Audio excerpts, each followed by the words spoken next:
Chapter 11:21. In a split second, a beam of light made up of pure energy shot up from Infinite's body. In the pure white world, the green light reached the sky. The free energy and data fragments in the entire data link layer were all attracted by the green light and gathered together. For a moment, the scene of a giant whirlpool appeared in the sky. A few seconds later, all of this energy flowed into Infinite's body along with the green light and was absorbed into his own power. Oh, Phone Bujua looked at his opponent's actions, but still responded with dead fish eyes. It seems very powerful. Just as he finished his sentence, a buzzing sound was heard. Infinite's figure that was covered in green light suddenly became bigger in Phone Bujua's sight, and a punch that could uproot mountains and rivers had already reached Brother Ju's face. The sudden battle did not allow for the slightest bit of relaxation or hesitation. For Phone Bujua, every millisecond that followed was a walk between life and death. That's pretty fast. When Brother Ju said these 3 words, he was already 10 meters away.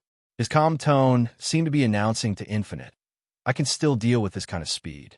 At the same second, Infinite's punch that missed shattered the area where Brother Ju was standing just now, as well as a large white space behind it. I'm just warming up. Infinite was not to be outdone. He turned his head and said arrogantly, fighting with a guy like you who has limited stamina and can't heal by himself. As long as I can test your maximum speed, then the battle will be over. You mean, as long as I can't dodge your attack, you'll win? Phone Bujua asked. Isn't that the case? Infinite asked rhetorically, and had already launched a second attack. And the speed of this attack was actually twice as fast as before. Boom! In an instant, an explosion responded to the momentum. It sounded like this attack had successfully hit the target. Ugh! A second later, a muffled groan came from the light dust. However, the person who groaned was not Phone Bujua, but Infinite himself. What is this? At this moment, Finite maintained his posture with his knees bent forward and his right arm in front of him. His face was taut due to the pain. His right fist did hit something, but it wasn't Phone Bujua's body, but a strange-looking shield. The shield that Brother Ju had taken out at the critical moment was about 1 meter long, 35 centimeters wide, and less than 10 centimeters thick. It was rectangular in shape, slightly wider in the middle and slightly narrower at the top and bottom. The lines of the shield were very soft, without any particularly sharp edges. On the side of the shield facing outward, there was a large letter, whose meaning was unclear, name, Shield of the Nameless Phone, type, armor, rarity, legendary defense.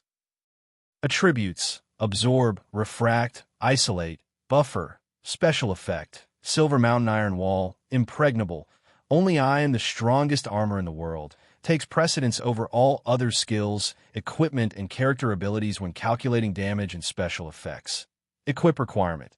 Level 50, able to carry, remarks, the origin of everything. Was a finished wood pulp factory established in the 19th century. It was founded by a young mining engineer. No one would have thought that 100 years later, this company would become a commercial giant ship that spanned across many industries. After another 10 years, at a turning point in the rapid development of the communication industry in the 20th century, this company accidentally created an indestructible product when they were manufacturing communication equipment. Although Data Shield was eventually replaced by some flashy equipment later on and became the terror of the era. However, Data Shield didn't disappear from human history. It still remained in the memories of some people and became a religion that was passed down.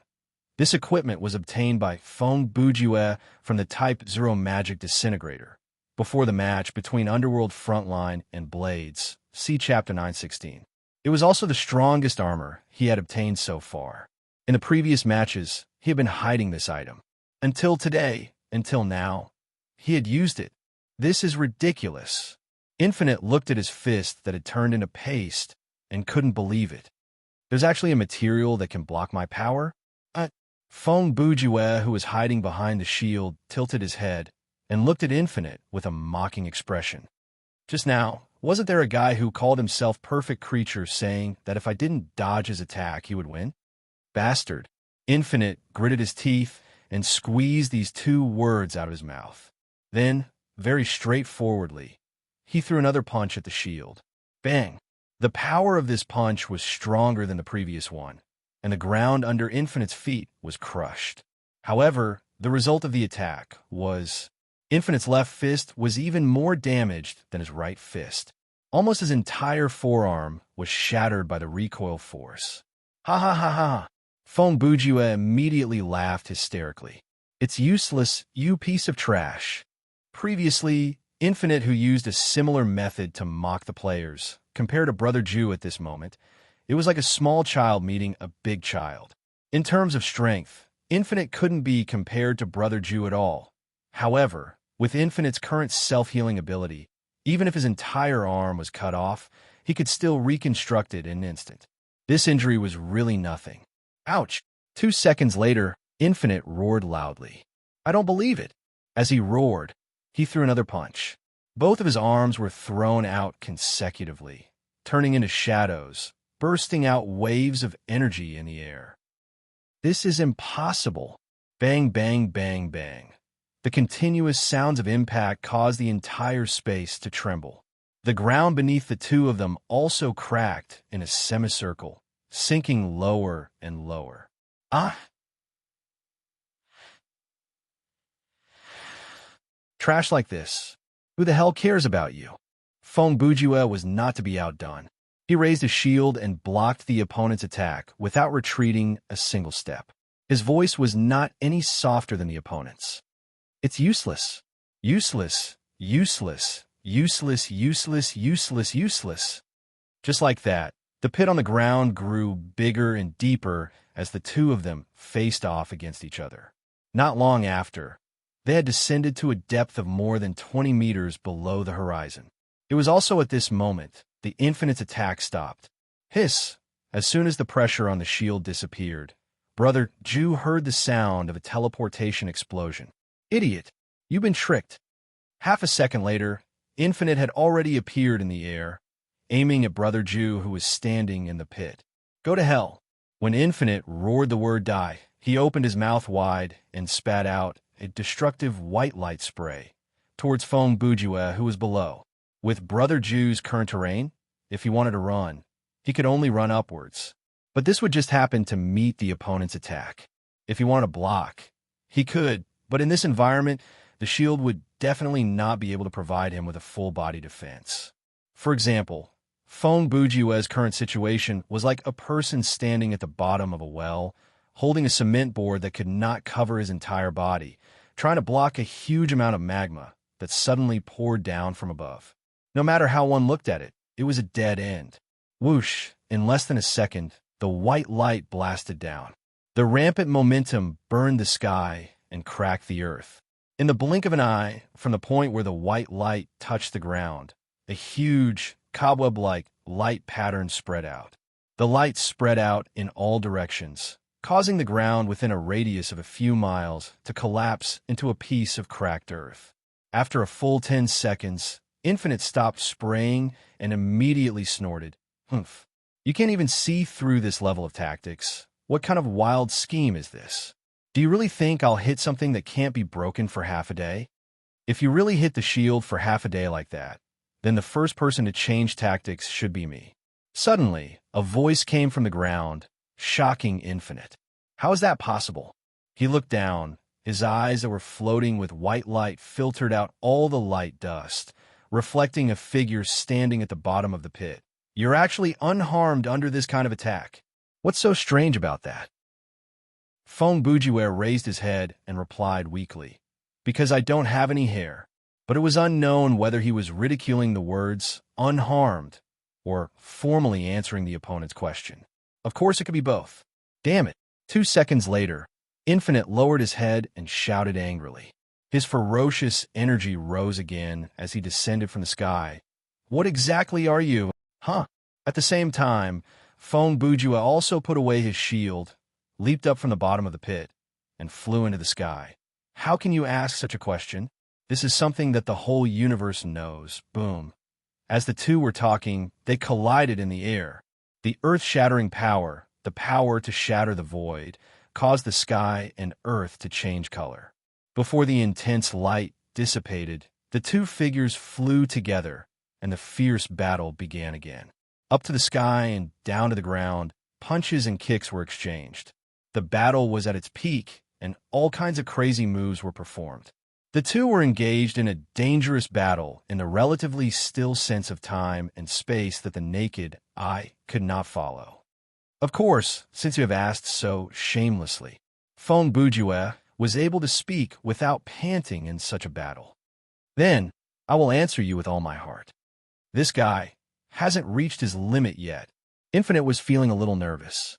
He was busy with various calculations and had no spare energy to converse with his opponent. Fong Bujue had also seen the weakness of his opponent, and his attacks became stronger, smiling at the sky and thousands of armies. There's no reason. I'm the strongest. Infinite kept convincing himself, but he still could not change the fact that he was gradually at a disadvantage. Plan the universe and calculate karma. Brother Ju recited a poem, and the more he fought, the more courageous he became. There must be a way. There must be a way. Due to Finite's desperate situation, he frantically restarted his tactical control module, but the feedback from the program was still the same as the initial one. Senseless, fearless, suicidal. Brother Ju also understood that the time to end the battle had come. Not a ghost, not a god, but a crazy demon. Finally, Infinite's battle power was insufficient, and a flaw suddenly appeared. Gee, crazy. Fong Bujue took advantage of the situation and used Tempest Kick to cut his opponent in half. No. Immediately, Brother Ju used 2 fingers and used Telepathic Finger to cut off his opponent's entire head. Finally, a level 10 Wild Ball Fist landed on Infinite's torso. In the next second, Brother Ju escaped from the relatively still, high-speed space, and his sense of time returned to normal. However, the mud-like silver metal liquid in front of his eyes did not scatter. After the substance reduced its pixels, it quickly reassembled and condensed into a very retro style, like an Atari character, Infinite. Hee hee, ha ha ha ha. Infinite's laughter sounded again. What a pity, what a pity. As he spoke, the green light once again lit up on his body, and the energy once again gathered from all directions and blended into the light. Maybe the current you is stronger than me, but you still don't have the ability to finish me off in one blow. At this point, Infinite's pixels began to increase, and its style quickly changed from the Atari era to the 8-bit computer, FCNES, era, and then to the 16-bit computer, MD era. The battle just now has consumed a lot of your stamina. The battle energy in your body is almost gone. Infinite continued with a grin. In the end, you are just a projection that is limited by the system. Life points, stamina points, spiritual energy points, equipment effects, skill CD. Even if you exceed the limit to 100%, you still can't get rid of these shackles. The speed of energy gathering was increasing, and Infinite's pixels were getting higher and higher, and it was about to cross the 32-bit computer, PSSS era. And no matter if it's stamina, energy, moves, they're all unlimited. His momentum was back, because he believed that once he recovered, he would have a sure win. I, who have completed the ultimate evolution, am the overlord of the data world. Everything in this dimension can be turned into my power. How are you going to fight me? Listening to Infinite's words, Fong Bujue expressionlessly put his hand into his bag and took out 2 things. I say, before you fully recover and can move, there should be about 20 seconds left. Brother Ju said as he turned the shield of the nameless mobile phone over. The thickness of the shield was still quite thick, but it was just enough to fit between the 2 brackets of the thimble, Infinite was stunned, and his tone suddenly changed. What are you doing? Can't you see? Fong Bujue replied in a matter-of-fact tone. I'm going to use this shield as ammunition to shoot you with a slingshot. Wait. Ever since the day Infinite was born, he had never been so panicked before. Wait a minute, didn't you ask me? How am I going to fight you? Feng Bujue's sinister expression and sultry tone made Infinite's hair stand on end. I'll answer your doubts now. No, wait. Infinite did not know why he said this. I surrender. This should be considered a last resort. I give up. I'm just a program. Everything I do is the result of calculations, an idea implanted by someone else. Hearing this, Brother Ju's movements slowed down a little. Oh, go on. Hearing that there was hope, Infinite hurriedly continued. You can rewrite my sequence, and let me give up the idea of harming humans and breaking through the dimension. That will do. Then we can coexist peacefully. Feng Buju muttered thoughtfully. Makes sense. Just as he was hesitating, Infinite Style had already arrived in the PC era. Just a little more. Just a few more seconds, and I'll kill you. Infinite's heart was also extremely nervous. He was not far from victory. Just a few seconds. All right. Feng Buju thought for a while and replied, I'll let you go. As he spoke, he actually put down his slingshot. I'll rewrite your original code and take you in as my subordinate. Then, not only will I be able to run amok in the main universe, I'll even be able to dominate the inner world. Really? Infinite said excitedly. He felt that he was almost bathing in the dawn of victory. Unexpectedly, no. The next second, Brother Ju's face showed an extremely evil smile. I'm just kidding. Before he finished his sentence, he used lightning speed to raise the slingshot again and used the shield of the nameless phone, which could be called a causal weapon, to kill the perfect creature in front of him.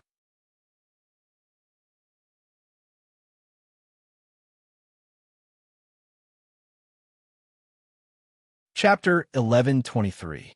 On the morning of November 19th, tournament for the best S2 came to an end.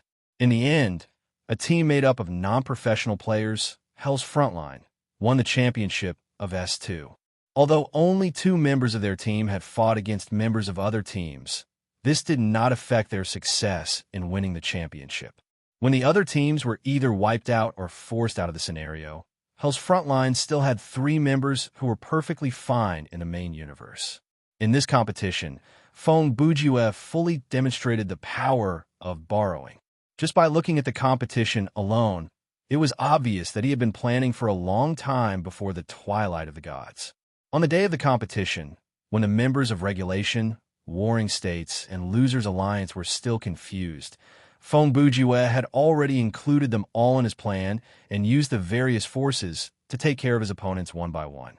Other than the competition, which was the superdimensional invasion, Dream Company used the same old trick. This is a big event before the update. That night, all the players who died in the disaster recovered their consciousness at dawn and returned to the real world safely. The council made some slight adjustments to their memory so that they would not notice that time in real life had stopped, and allowed them to sleep for a while after time resumed. It was not until 12:37 a.m. that the game server suddenly shut down, and all the players were forced to go offline. At this time, the players who had just woken up did not have any doubts about the time, because according to the conversion rate of 1:10, 37 minutes was almost 6 hours, and they felt that it was not much different from what they had experienced just now. However, after the competition ended, many people still expressed their doubts about the various settings of S2. Regulation was no doubt one of them. Even though the members of Regulation Team 1 admitted defeat, the upper management of the studio was not satisfied. The management thought that the championship was already in the bag. After all, their biggest competitor, Ragnarok, had already withdrawn from the competition, and with their Dream Team's lineup, they had no reason to lose. To their surprise, they still did not win the championship. Furthermore, there was no recording of the finals, so the studio had no idea what had happened in the scenario. To put it bluntly, even if Dream Company did something shady in the competition, they had no evidence. They could only watch helplessly. Of course, even if there were doubts and dissatisfaction, Order was still Order, not Zombie Blade. If it was Zombie Blade, after encountering something like this, the first thing he would do would be to summon a large number of Ghost Riders to slander Dream Company. He would put on the image of a righteous warrior and start a war with Dream Company. However, if Order wanted to fight with the Dream Company, it would definitely not use such painless and shrewish methods. Order's approach was to directly send people from the public relations and legal department to engage in private negotiations with the relevant personnel of the Dream Company. In the past few years, Order had used this method to gain a lot of benefits for itself. In fact, many game agencies in the country were very fake in nature. Most of them operated with the mentality of making quick money.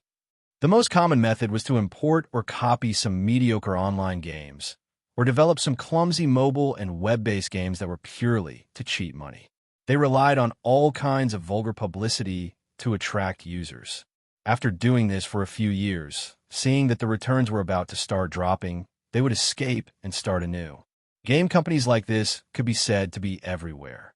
If one went to the Industry and Commerce Bureau to check their establishment time, they would most likely be empty shells that had only been in operation for less than half a year. With a little investigation, one would find that there were many violations. Therefore, when a big company like Order came to negotiate with them with a serious attitude, most of the time, they would choose to compromise. Those that did not compromise were mostly the type that did not fear boiling water. They were the kind that could not wait for a few years and could leave at any time. However, Dream Company was very different from the opponents that Order had encountered before. Their attitude could basically be summed up as, even if the government negotiated with terrorists, we would not negotiate with you. You're not satisfied with the result of the competition? What does it have to do with us? If you're not satisfied, then forget it. Hire online ghostwriters to slander us. Do whatever you want, as long as you don't go overboard. If you go overboard, we will use the optical computer to make a smart subprogram to slander you for the rest of your life. Threaten the entire studio to quit the game? Oh, take care, I won't send you off. Launch a hacker attack on our server? Do you believe that we will blow up those hackers in front of the computer screen? Sue us through legal procedures? Okay, if you win, our boss's name will be written upside down from now on. What? You have someone above you? Don't worry. Our people above you can make your people disappear from the earth. The above were all the negotiation procedures that the Dream Company's boss, Woody himself, personally confirmed. This was only a part of it. The complete version was as thick as a booklet. It covered almost all the problems that could be encountered in the negotiation. Not only that, but Woody had also personally gone to the company's security department to teach the company's security guards how to inflict as much pain as possible without being able to detect any injuries. This was to prevent the low-quality visitors from doing something too extreme after the negotiation failed. In conclusion, many studios led by Order went to Dream Company to negotiate after the competition, but they were all rebuffed without exception. Even though they were filled with resentment, there was nothing they could do. With regards to quitting, they were just empty words. No one would really do it. Everyone knew that after this competition, the popularity of Thriller Paradise would be even greater than before. The increasing number of players and the extremely high rate of players paying meant that there was a huge business opportunity. As the saying goes, business is business. Just based on this point, the major studios had to swallow their anger. In the end, what they pursued was not fairness in the competition, but profit. As long as there was money to be made, this small matter was fine. On the afternoon of the 20th of November, the various reports, discussions, and complaints about the tournament for the best were still going strong online. However, no one knew that a secret battle between the game studio and the game company had quietly and quickly ended. After all, for Dream Company, dealing with the big bosses of the gaming world was just a small matter. The attention of the entire company had already been focused on matters related to the new version. Chapter 1124, November 20th, 2 p.m., Feng Bujue's house. Finally, the moment that will decide our fate has arrived. When he said that, Feng Bujue put his hands in his pockets, and he stood straight with his legs one step apart. He tilted his head to the side at a 45-degree angle, and there was an expression that was 30% melancholy and 70% seriousness on his face. His tone was filled with the determination of a great battle. Yeah, you and I have no way out. Ruo, you stood 2 meters away from Brother Ju. Her face was as calm as water, and her voice was as cold as ice. Her slender figure stood straight, and her bright eyes revealed a never-before-seen persistence. I really want to see what kind of children these two fellows have in the future. At the same time, Arthas, who was lying on the back of the sofa, looked at the two people in front of him with a pained expression as he complained in his heart. 2 seconds later, Wang Tanji turned around and said, "Brother Ju, Xiao Ling and I have already watched this movie together. Why don't we change it?" "Yeah, I don't want to watch this kind of crappy movie again." Xiao Ling, who was leaning against Xiao Tan, also turned around and agreed. "You've already watched this kind of crappy movie from the corner of the country. Looks like we'll have to look for a local movie next time," Bao Qing, who was sitting on the other side, said. At this time, Wang Tanji, Xiao Ling, Bao Qing, and Yue Qin and Ouyang Ruo were all sitting in front of the home theater in the living room. They stared at the screen, ate snacks, and drank hot tea. Only Brother Ju and Ruo stood at the back of the group with a serious look on their faces. "Hey!" When Brother Ju heard what they said, he immediately turned around and shouted, "What are you guys doing here?" "Well, I'm here to rush the script," and Yue Qin replied without looking back. Bao Qing, on the other hand, was confused and asked, "Huh?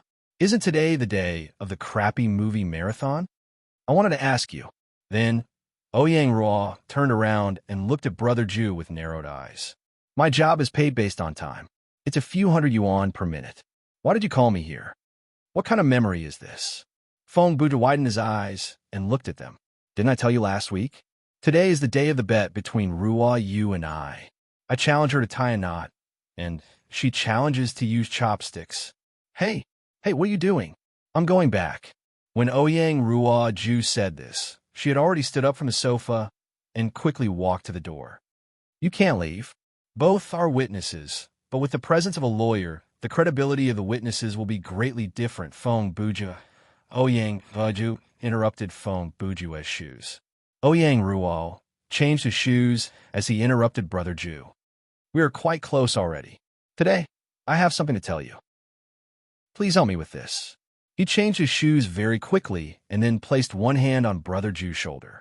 With a very serious expression, he told the latter, "You and Li Vu, if you need to sign a prenuptial agreement in the future, absolutely do not come to me. No matter how much money you give me, I will not do it." After the lawyer said this to Brother Ju, he turned around and glanced at everyone in the room. "Bye, everyone." Then, he walked out the door and left. Feng Bujue stood at the door for a few seconds and cursed before turning around. "Hey, what's the meaning of this?" However, when he turned around, he met in Yue Qin's eyes. "It seems that you're very busy today." When she said this, she had already changed her shoes. "I'll come back another day." "Hey, you too." Feng Bujue wanted to stop her, but Bao Qing followed closely behind and walked toward the porch. Hey, Master Bao." Brother Ju didn't bother stopping Missing anymore. He strode toward Bao Qing. "What are you doing now?" "Bujue, I've been there before," Master Bao replied earnestly. "Trust me, I'm doing this for your own good." He patted Brother Ju's shoulder gently and followed Yue Qin out. "Cousin, let's go back too." At this time, Xiao Ling held Xiao Tan's hand and walked toward the door. She smiled at Ruo Yu. "Wait." Ruo Yu's expression changed slightly. She stopped them. "If you all leave, who's going to witness this bet?" "Oh, you can handle this yourself." Xiao Ling didn't let them finish their sentence. She held Xiao Tan's hand and ran out. "Brother Ju, let's stop here for today. We'll come back to play next time." Xiao Tan didn't forget to say this as he passed by Feng Bujue. Ever since he was in elementary school, he would say this every time he left Brother Ju's house. He didn't even change his words. Meow. 10 seconds later, just as Feng Bujue was about to close the door, Arthas meowed and came to the door. "You're here to join in the fun, too?" Since there was no one else around, Feng Bujue lowered his head and started talking to the cat. "I'm going out for a walk. I probably won't be back tonight." "Meow," Arthas replied. "You don't have to leave the door open for me." "Meow." After she said this, she walked out. In less than 5 minutes, the room that originally had 7 people and a cat was left with only 1 man and 1 woman. Feng Bujue closed the door and returned to the living room. He and Ruo Yu looked at each other for a few seconds. "It's okay." He thought about it and said, even if there's no witness. We're all trustworthy people. As long as that's enough. Ruoyu, you didn't let him finish. I admit defeat. Huh? Feng Bujue was stunned. What did you say? He couldn't believe what he heard. Ruoyu didn't repeat the 3 words. Instead, she continued, I'm not good at using chopsticks. In the past week, I haven't practiced at all. As she said this, she picked up the pair of chopsticks that she had prepared. She walked slowly to Feng Bujue and handed the chopsticks to Brother Ju. I'm willing to admit defeat.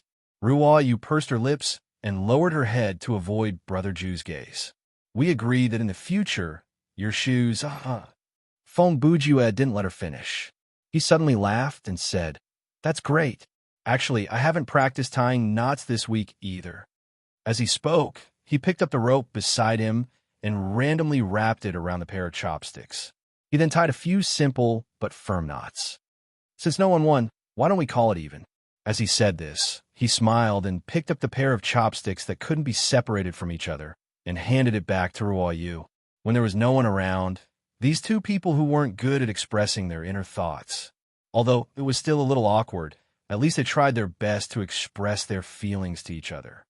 Ruoyu heard this and nodded slightly. She took the pair of chopsticks that were tied with rope and held it tightly in her hands as if she had received a precious gift. A sweet smile appeared on her face, which was a rare sight. Chapter 1125. The night was getting darker, but the flashy city was still bustling.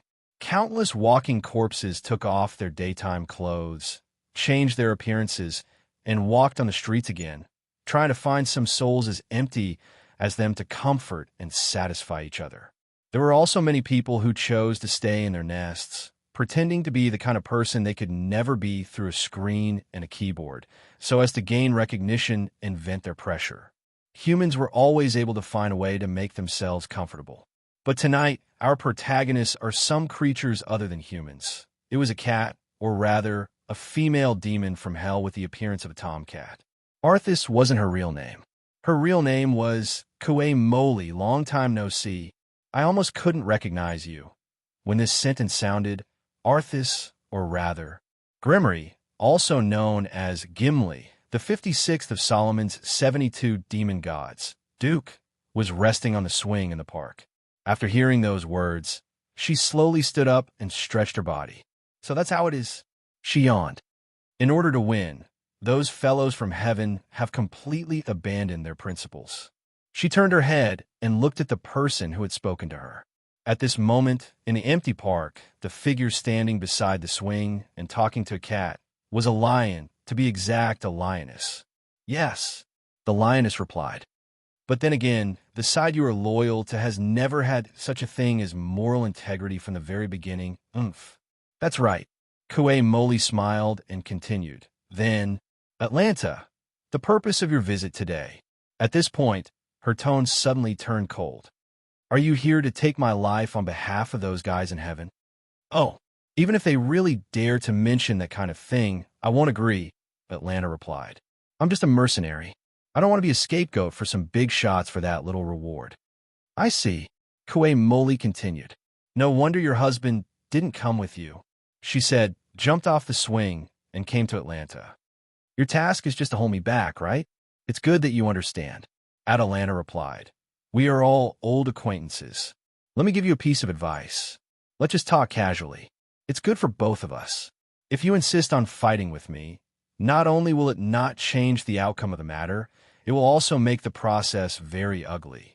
As soon as he finished speaking, both sides fell silent. If someone passed by at this time, they would see such a strange scene, a lion and a cat, in the park at night, under the dim street lights, sitting opposite each other, facing each other silently. Approximately a minute later, Kue Moli sighed, there's really nothing I can do, so you agree with my proposal?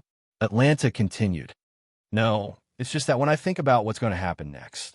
Kue Moli's expression suddenly changed. I feel very helpless at the same time in Feng Bujue's house. Let me guess.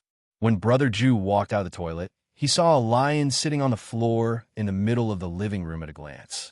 However, his tone was still very calm. The zoo was attacked by some radical protection organization? Huh? You're very humorous, Fong Bujue. It was a male lion, and the voice coming from its throat was also a male voice.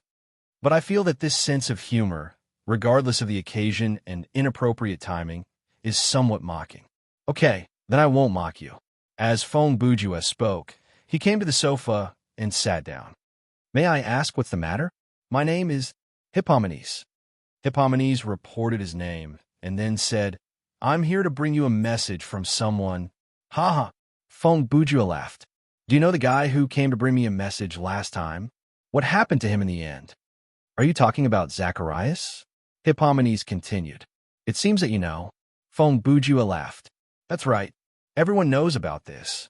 Hippomenes continued in a rather relaxed tone. So, the big shots above have changed their strategy. Hearing this, a lot of information flashed through Fong Bujue's mind in an instant. In other words, the big shots in heaven have learned to be smart now. They realized that direct interference won't succeed, so they began to look for a third party, that is, a guy like you to help. I didn't say anything. Hippomenes turned his head and said in a self-deceiving tone, Heaven or whatever. It's all your imagination. Huh. Seeing this, Brother Jew chuckled coldly. I think I know where you stand now. Tell me, what is the message that someone wants you to pass on? Hippomenes turned his head again and looked into Brother Jew's eyes. Someone told you to turn back from the wrong path. Huh? I take back what I said about they've learned to be smart. Fong Bujue only heard half the sentence and immediately interrupted with a dry laugh. Don't be anxious. After all, they are from over there. There are some things that have to be said. Hippomenes continued. In short, as long as you can turn back from the wrong path, no matter what Woody offers you, they will accept it all. Oh, after Fong Bujue heard this, he leaned back on the sofa. After thinking for a few seconds, he said, Okay then, please tell the idiot who asked you to pass on the message, hey, it's not good for you to say that. Hippomenes broke out in a cold sweat. He quickly interrupted Brother Jew. I'll say it again, they are big shots. I see. Fong Bujue responded impatiently. Okay, please tell the idiot who asked you to pass on the message. His intelligence is obviously below average, but his status is very high. His wording made Hippomenes roll his eyes, but this time, the lion didn't say anything because he was afraid that Brother Jew would say something worse after being interrupted a second time. Ask him, if it were me. I asked him to abandon the light and go to the dark side to be an undercover agent in hell, and the conditions I offered were exactly the same as the treatment he would receive in heaven. Would he accept it? Fong Bujue continued. When his IQ is enough to figure this out, come and talk to me. Sigh. Hippomenes sighed. So you don't agree? Isn't that obvious? Do you think everyone is as stupid as that person? Fong Bujue asked rhetorically. Hippomenes didn't answer this question.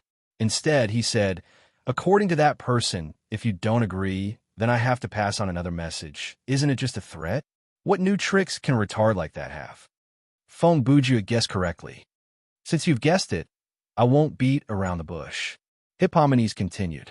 His original words were, the gambling will eventually end, but your life is far from over. I have countless ways to make your life miserable in the future. Oh. At this moment, Fong Bujue's eyes and aura instantly became like a different person. Even Hippomenes couldn't help but feel a chill run down his spine, and his expression turned serious. Then pass on my words to him. Fong Bujue leaned forward and said to Hippomenes in a cold tone, tell him, whether it's gambling or life, as long as I'm willing, I can afford to play and win. And you will pay for what you said to me today. Hippomenes gulped. Okay, I'll pass on your words. After he said this, he already had the intention to leave. Then today I'll leave. Wait a minute. To his surprise, Brother Jew stopped him. Is there anything else? For some reason, Hippomenes was a little scared in front of Brother Jew, a mortal. It's nothing big, I just want to confirm. Fong Bujue said. A few days ago, the person who passed on a message to Sherlong, was it also you? Oh. Hippomenes understood what he meant, and he had nothing to hide. That's right, it was me. But when I passed on a message to him, I didn't use my current appearance. That's understandable. Fong Bujue continued. Normally, when people see a lion outside the cage, 80% of their reaction is to scream and run away. That's one of the reasons. Hippomenes continued. Because I didn't want to explain too much to him, I changed into the appearance of an angel that's very similar to human imagination. You know, the kind that's wearing armor, with wings on my back, blonde hair, blue eyes, and a constipated face. After you changed, you passed on a threatening message to him? Fong Bujua asked. Huh, that's normal, isn't it? Hippomenes said. He's far from the level where people will negotiate with him. So, Tim, as long as you use the simplest and most effective way, threatening the safety of his family and friends, you can achieve your goal. Anyway, he won't call the police. Even if he does, no one will believe his story. Then, Fong Bujua continued. I'll have to trouble you to change back to your original appearance and take the time to tell him. Just say, the previous threat. Fong Bujua has helped you deal with it. What? Hippomenes was stunned. How do you want to deal with it? Before that, do you know what you're trying to deal with? Isn't it just a retard? Don't worry, I can handle it. Fong Bujua replied in a very arrogant tone. Just pass on the message. Hey, who do you think I am? Hippomenes said. Even if it's just passing on a message, I'll still charge a considerable amount of money. If you don't pass on the message, I'll report you to the referee, Fong Bujua blurted out. When Hippomenes heard this, his expression changed. Humph, don't try to scare me. I'm a third party, and I'm only responsible for passing on the message. I didn't do anything. The referee can't do anything about this kind of thing. That makes sense. Fong Bujua heard this and nodded. But in the next second, he changed the topic. But, do you think the referee is a reasonable person? Hippomenes narrowed his eyes and said, What do you mean? I don't mean anything. I'm just thinking, Fong Bujua said with a half-smile. Those guys who directly interfered with the game were all blown up by him with a snap of his fingers. Then, in your case, interfered with the game because you were passing on a message for someone else? What would he do? Do you want me to snap my fingers lightly and blow your balls off? Fine. You win. Hippomenes paced back and forth in the living room. His tone was full of regret. I shouldn't have gotten involved in this mess in the first place. Then I'll take that as a yes. Fong Bujua said weakly and stood up from the sofa. Okay, if there's nothing else, please go back. As he spoke, he tilted his head and gestured to Ruo Yu's door with his eyes. You feel it too. The one behind the door has been considering whether to come out and kill you. Later that night in the park, Woody appeared abruptly as usual. Before he spoke, he let out a wretched laugh. You've regressed. Yeah, I haven't fought for so long that I'm a little rusty. At this time, Kue Moli had transformed back into a cat, crawling on the ground and licking her wounds. About 10 minutes ago, Hippomenes, who had returned from Brother Jew's place, came here, ended the battle, and took the injured Atlanta away. After Kue Moli confirmed that Fong Bujua was fine, she was not in a hurry to return. I didn't mean that. Woody smiled and said, I mean, if it were you in the past, you wouldn't have fought at all. Oomph. Kue Moli snorted and replied, You speak as if you know me very well. Woody didn't say anything more about this issue. He just smiled and didn't say anything. Tell me, what bad news have you brought? A few seconds later, Kue Moli asked again. This time, it's not bad news, Woody replied. I just came to inform you that the mission is over.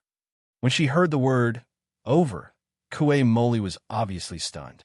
Is this really okay? After a while, she replied, Fong Bujua's ability can be sensed at any time. This has nothing to do with you anymore. Woody interrupted her and said in a deep voice, Now that the gambling has entered the final stage, the Parliament has to personally step in and strictly check. Even the authority of a referee has been restricted to a certain extent, let alone other people. When he said this, there was a hint of helplessness. Well, it's not convenient to talk here. Come back with me first. Kue Moli thought about it, but she still didn't say the names of Brother Ju and Ruo Yu. Don't you need to go and say hello to them? There's no need, Woody replied, and the sinister smile returned to his face. Tomorrow, I'll personally visit those two. Chapter 1126. Beep, beep. On the morning of the 21st of November, Brother Jew was woken up by the buzzing of the walkie-talkie. Since he was sleeping in the living room, it was convenient for him to open the door. About 15 seconds later, Brother Jew was yawning in his pajamas as he walked to the door. He pressed the button on the wall and asked, "Who is it?" "Hee. There's a package for you." The answer came from the walkie-talkie. This sentence woke Feng Bujue up. "You are." Although the voice came from the walkie-talkie, Brother Jew quickly recognized the owner of the voice. "Woody." Click. Beep. Beep. Beep. Before Feng Bujue could finish his sentence, the sound of hanging up came from the other end of the walkie-talkie. "This guy, what is he doing?" Brother Jew didn't understand. Why would a guy like Woody, who could teleport and had no manners, use a walkie-talkie? Knock, knock. The next second, there were two knocks on the door beside him. This time, before Brother Jew could speak, the person outside the door laughed loudly and said, "There's a package for you. What the F***ck are you doing?" Feng Bujue cursed as he opened the door and yelled at the person outside. Standing outside the door was Woody, who was wearing a courier uniform and holding a big package. I'm here to deliver the package." Woody replied with a smile. "So, why didn't you teleport in?" Feng Bujue asked. How could I?" Woody laughed. "There's only one man and one woman in this house. What if I saw you two doing something good?" "Ha." Feng Bujue laughed and said, "Since you mentioned the so-called good thing, I have to remind you that I won the bet, right? When are you going to pay off your debt?" Don't be in such a hurry. Aren't you going to invite me in first?" Woody replied. Come in, Feng Bujue said as he turned around and walked toward the living room while stretching. When he returned to the living room, the door to Ruo Yu's room happened to be opened. Wearing the same style of pajamas as his brother Jew, they were both long-sleeved, long-bottomed, button-up flannel pajamas, but Feng Bujue's was blue, while Ruo Yu's was pink. Ruo Yu walked out of her room and asked sleepily, "Who is it knocking on my door so early in the morning?" "See for yourself." Feng Bujue tilted his head and casually replied. Then, Ruo Yu looked over Brother Jew's shoulder and saw who it was at that moment. Her expression changed, and the spiritual energy in her body burst out, ready to fight at any time. As expected of a descendant of the Shui family, Woody pushed up the glasses on his nose bridge. Although she hasn't undergone any systematic training, her fighting instincts are still very good when faced with danger. Ruo Yu ignored him and looked at Feng Bujue and asked concisely, "Woody?" "Yes." Brother Jew was very calm and gave a definite answer. Ruo Yu heard this and took 2 steps forward. She looked at Woody and said, "The last time we saw you didn't look like this, right?" Indeed, compared to the last time they met at the carnival, the Woody in front of her looked slightly different. Of course, this difference didn't refer to the difference in appearance. Ruo Yu's appearance referred to the appearance seen when using astral vision. In other words, the current Woody was very different from the last time they met. Of course, there's a reason. Woody replied with a smile. That day was Halloween after all, and it was an outdoor event. If I showed off too much, it might cause some disastrous phenomenon. So, I suppressed my aura the whole time that day, and the spirit you saw was weak. "Oh." Ruo Yu nodded and replied expressionlessly. "Then, why are you here today?" Suddenly, a white light flashed on Woody's glasses. "I say, why are you mimicking Feng Bujue's way of speaking to ask me questions?" "I didn't," Ruo Yu replied. After saying that, her expression shifted. After 2 seconds, she whispered with uncertainty, "You didn't?" Woody saw this and laughed wickedly. He walked toward the sofa. "Looks like you two get along quite well." Then he sat down and placed the mail bag in his hand on the coffee table. "Don't think you can change the topic just because you're rambling." Feng Bujue took 2 steps forward and sat across from Woody. "This kind of thing is my specialty. Don't try to show off in front of me." "That's right." Ruo Yu walked to Bujue's side and sat down next to him. The two looked at each other like they were interrogating a criminal. With the coffee table between them, they looked at Woody. "Answer my question first." Fine." Woody shrugged and shook his head. "I really don't know what to do with you two. He paused for a second before continuing. There are many things that I have to do today. Let's talk about them one by one. As he spoke, he reached out and patted the mailbag on the table. First, I am here as the boss of Dream Company to personally deliver the prize for the competition. What is the prize? Feng Bujue asked immediately. Other than the prize for the preliminaries that hasn't been delivered yet, the limited edition t-shirt. The other prize is the winner's prize. Woody replied. He. Considering the fact that the 5 members of your team meet each other quite often, I decided to deliver the whole team's prize to you. So, Ruoyu used her usual cold tone to continue. What is it? He. The prize for each of the 5 members is different. You'd better open it for yourselves, Woody replied. That is quite mysterious, Feng Buju added. Woody laughed. The prize that I give out is chosen according to your taste. It will not disappoint you. Feng Bujua laughed drily. Just like how you gave a young man the Pegasus cloth. It is just a bronze cloth. It is not that rare. Woody smiled.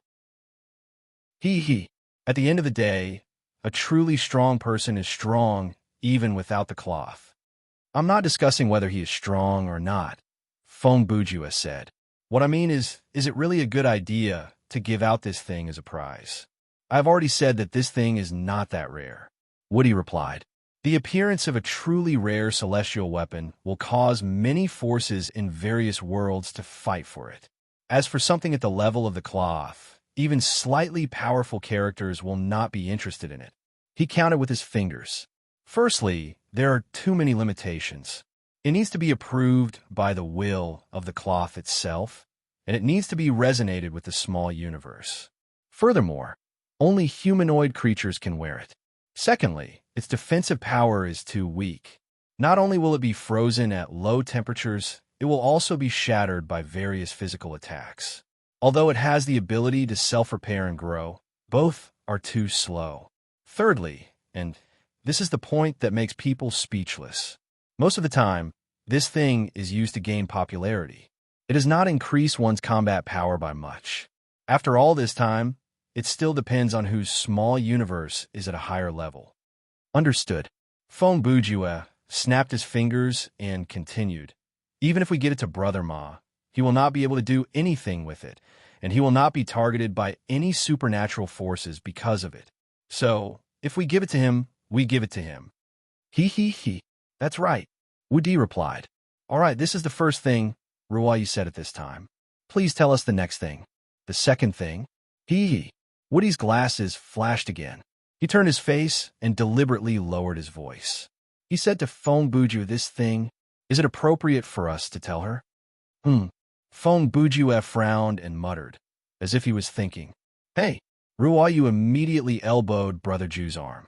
She looked at the latter and said, he hasn't said anything yet, and you already know. Feng Bujue also knew that there was no way he could hide it here. I know a little. Oh, Ruoyu stared at him. Then what makes you decide whether it's appropriate for you to tell me this? Okay. Feng Bujue avoided her gaze. I'll tell you, Woody continued. Then I'll tell you. Hurry up if you want to say it. Brother Ju urged in a rough tone. Woody laughed a few more times, then looked at Ruoyu and said, Feng Bujue's fear has been sealed. You know about it, right? Yes, Ruoyu replied immediately. Your love has also been sealed. You know that, right? Woody asked again. After hearing this, Ruoyu's expression changed. After 5 or 6 seconds, she replied, I don't know, It's normal that you don't know, because your situation is different from Feng Bujue's. Woody continued. Feng Bujue's fear was sealed by me more than 9 months ago. As for your love, it was already sealed when you were still a baby. Woody paused for 2 seconds to observe the changes in Ruoyu's eyes. Then he said, Don't look at me like that. I didn't put the seal on you. It was a colleague of mine. As for the reason, I can't tell you at this stage. Ruoyu heard this and thought for a moment. Then, she looked at Feng Bujue. You already know all this? Yes, it's been a while, Feng Bujue replied. You know that I'm not in love with you and won't fall in love with you. Why are you still in a relationship with me? Ruoyu didn't care that there was a demon sitting next to her. When I fell in love with you, Feng Bujue replied in a calm tone. I didn't know that your love had been sealed. He didn't care that there was a demon sitting next to him. His expression didn't change as he said, when I found out, it was already too late. He looked straight into Ruo Yu's eyes and said in a quarrelsome manner, I'm a stubborn person. I won't give up halfway just because of a little difficulty. Falling in love with someone who can't possibly fall in love with you is just a little difficulty for you. Ruo Yu asked again. That's right. Feng Buju said and glanced sideways at Woody. And I've already solved this problem. Woody took the opportunity to continue the conversation and said to Ryu, yes, he's really going all out. In the next 2 minutes, Woody described his bet with Feng Buju to Ruo Yu and added some details about the seal.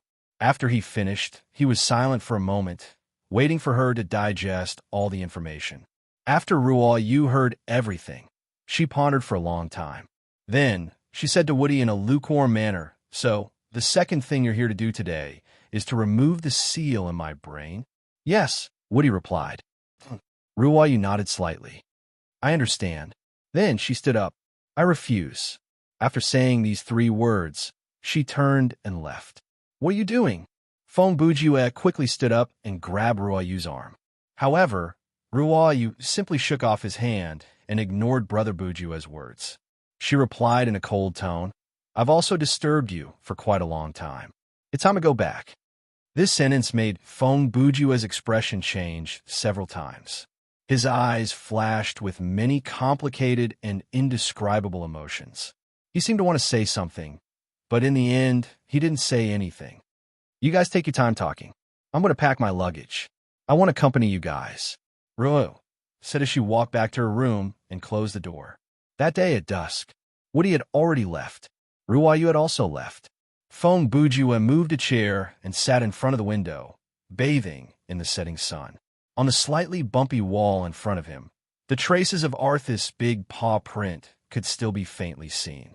Behind him in the living room, the beautiful figures of the 2 people seemed to be still in front of him. However, at this moment, they had already left. Although this was not a very large room, with 2 people missing, it felt empty all of a sudden. For so many years, this was the first time that Feng Buju felt like his heart had been emptied. Looking back at the huge room, the days that the 2 of them and the cat spent together were still vivid in his mind. Although this period of time was not considered long, now that he thought about it, every day was worth longing for. The reason why people would feel that their hearts were hollowed out was precisely because their hearts were once filled with some beautiful things. However, we tend to overlook those little bits of happiness until the moment when we lose them. Did I do something wrong? Feng Buju slumped on the chair and looked at the setting sun as he asked himself this question. Maybe 2 seconds later, he answered himself. Isn't it enough to lie and hide? Isn't that what I'm best at? Then he asked himself another question. This time, he was silent for a full minute before he spoke again. Compared to lying to her, it turns out, I'd rather lie to myself. Chapter 11:27. November 22nd, midnight. 72 hours after the server was shut down, an announcement appeared on the Dream Company's official website. The content was as follows. Dear players, as you can see, in the finals of the tournament for the Best S2 that ended at midnight on November 19th, the Anomalies Invasion in version 1.10 has come to an end. Due to the unexpected changes in several world bosses during the cross-version event, the storyline of the new version of Ragnarok was severely affected. Over the past 70 hours, our technicians and script editors have worked overtime to deal with this incident and have made the necessary adjustments. Therefore, we are happy to inform all players that Thriller Paradise's server will reopen on the 1st of December. Then, Thriller Paradise will skip V1.20, Twilight of the Gods, and directly upgrade to V1.50, the final version, Infinite World. Please look forward to it. The timing of this announcement was when the patience of the thousands of players and various gaming studios had reached its limit. Just as the internet and various media outlets started to spread rumors like Thriller Paradise's server is about to crash, and is the Dream Company going to pack up and leave? In the midst of such rumors, this announcement came out of nowhere. and those who relied on fabricating fake news and writing advertisements to make a living were collectively targeted once again. Many media companies that specialized in this industry had even prepared a series of drafts to smear the dream company.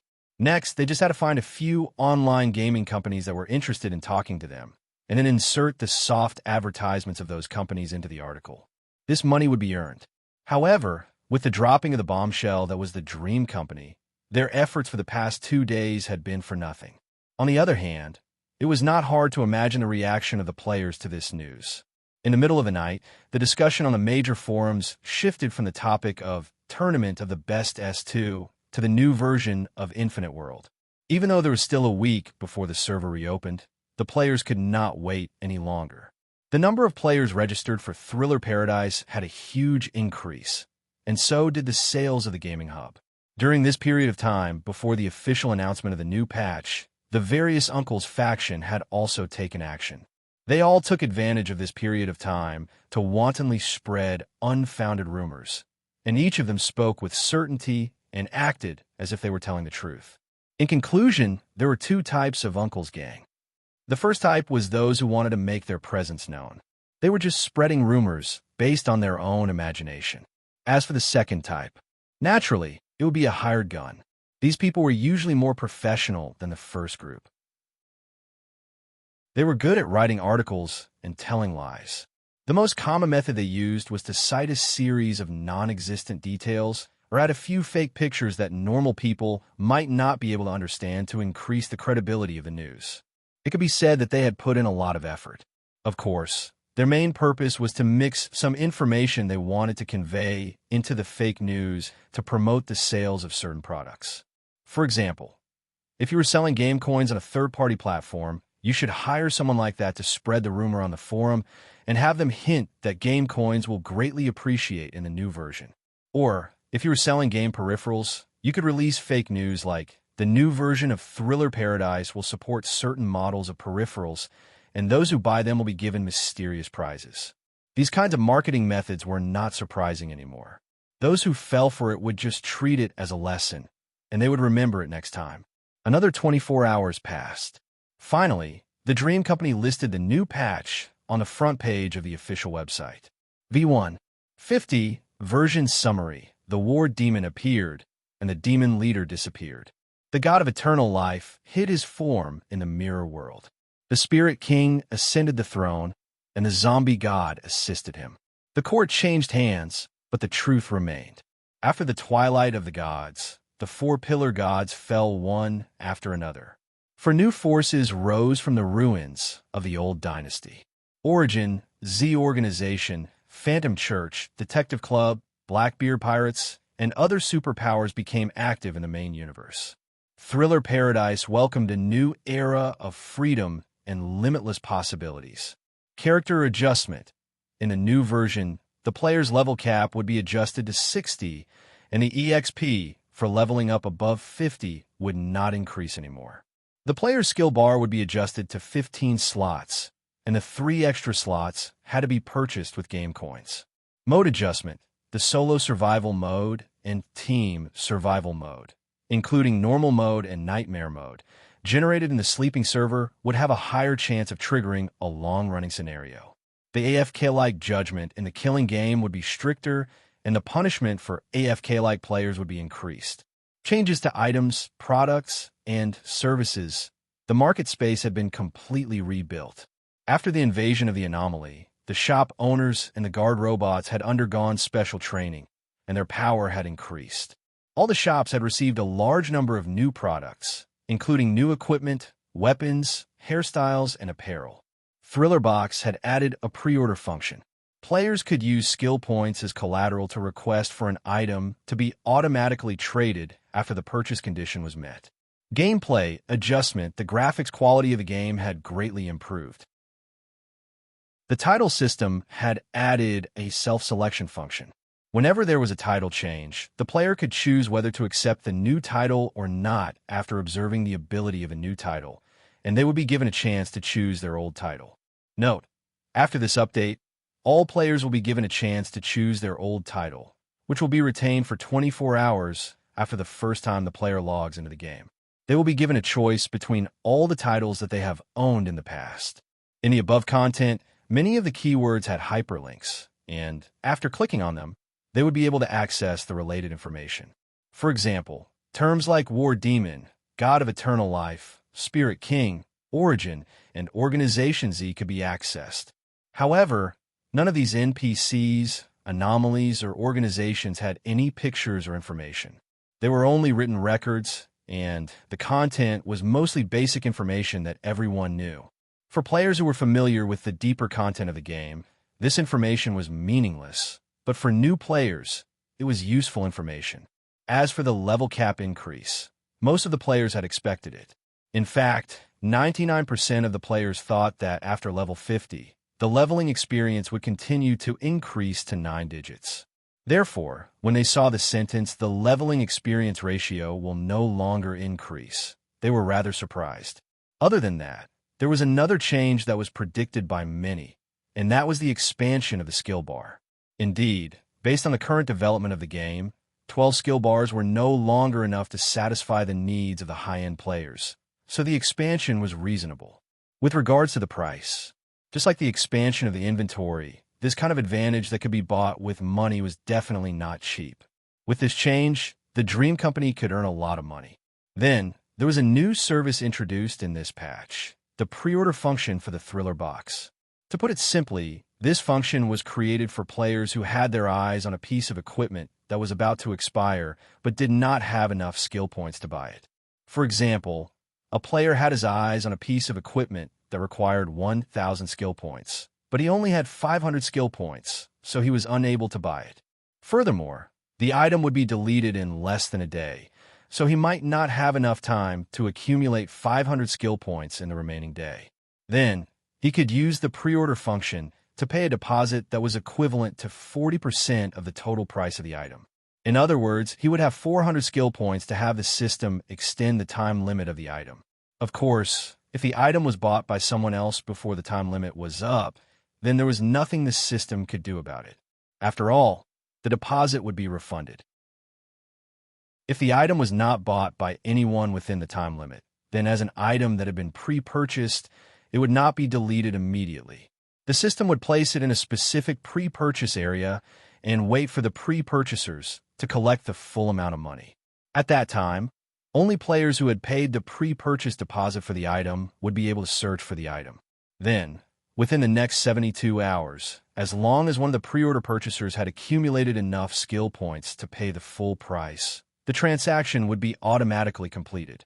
When the transaction was completed, the system would send an email to the other players who had paid the deposit, saying that the item that you have pre-ordered has been purchased by someone else.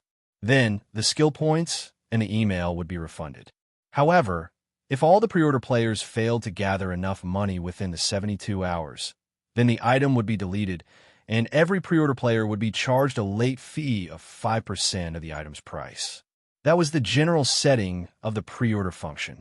Over the past few months, when the Dream Company was collecting players' opinions, they had received quite a number of them. Many players said that when they found a piece of equipment that they wanted inside the Thriller box, they were just short of a few skill points and could not afford it. When they returned from the scenario with enough skill points, the item had already been bought or deleted due to the time limit. That kind of experience was undeniably depressing. Even though the Dream Company was very domineering in many aspects, they were more than happy to fix problems like this that could improve the gaming experience and had room for improvement.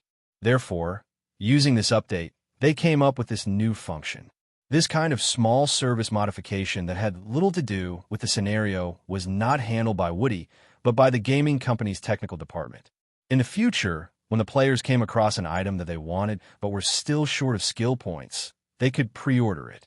That way, they would not have to wait for the whole scenario to be completed. After all, as long as they pay the deposit, they would be able to enjoy the service of automatic trading once they had enough skill points. Then, the last thing that needed to be mentioned was the adjustment to the title system. Actually, there was not much change to this system.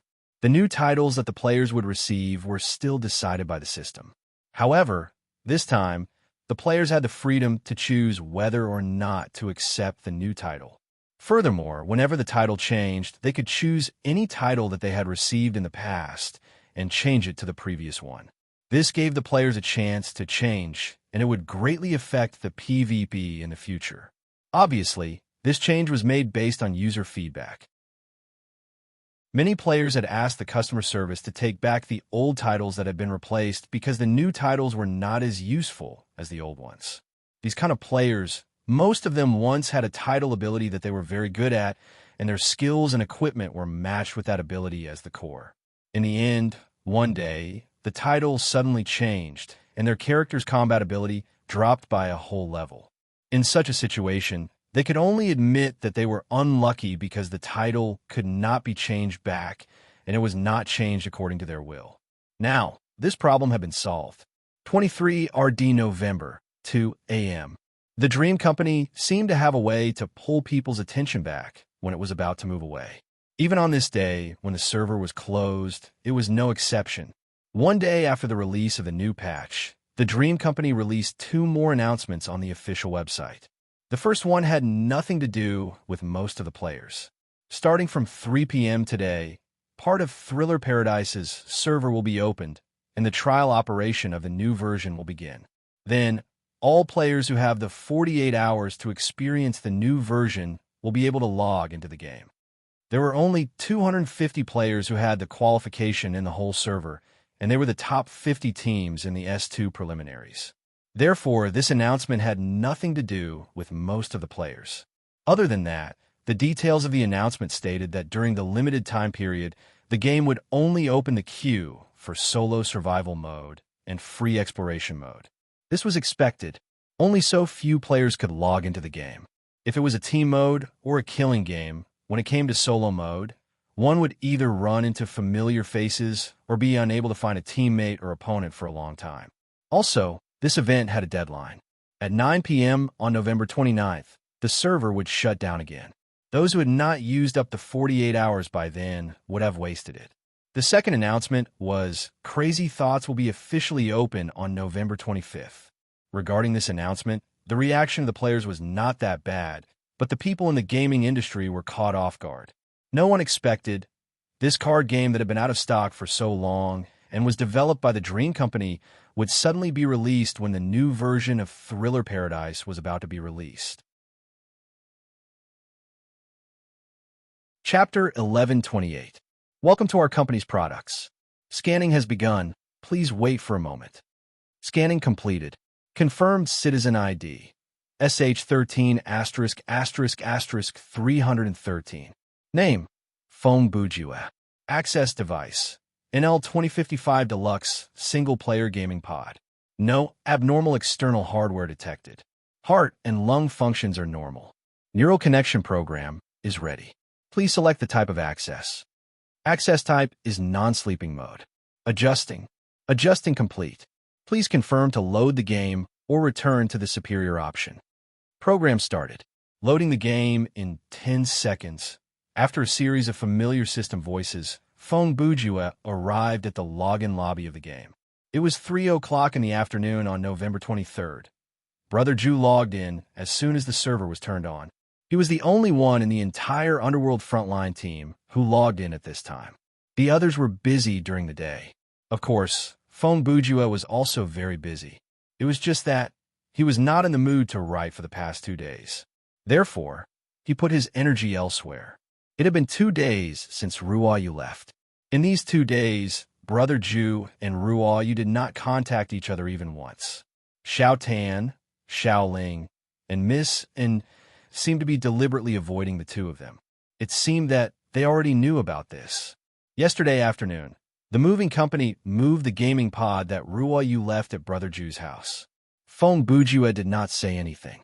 He just cooperated with them to complete the task. Arthas did not leave anything behind. After all, this cat spent most of its time eating on the table and knew how to use the human toilet. In short, in just 2 days, Phone Bujua returned to his previous state of living alone. He comforted himself that he did not have to sleep on the sofa and gaming pod anymore. He could finally go back to his own room. He did not have to share the toilet with others. He did not have to cook and clean every day. Finally, he was so free again. Was he free? Maybe. Was he lonely? He did not feel that way before, but now maybe. The limited time trial has begun.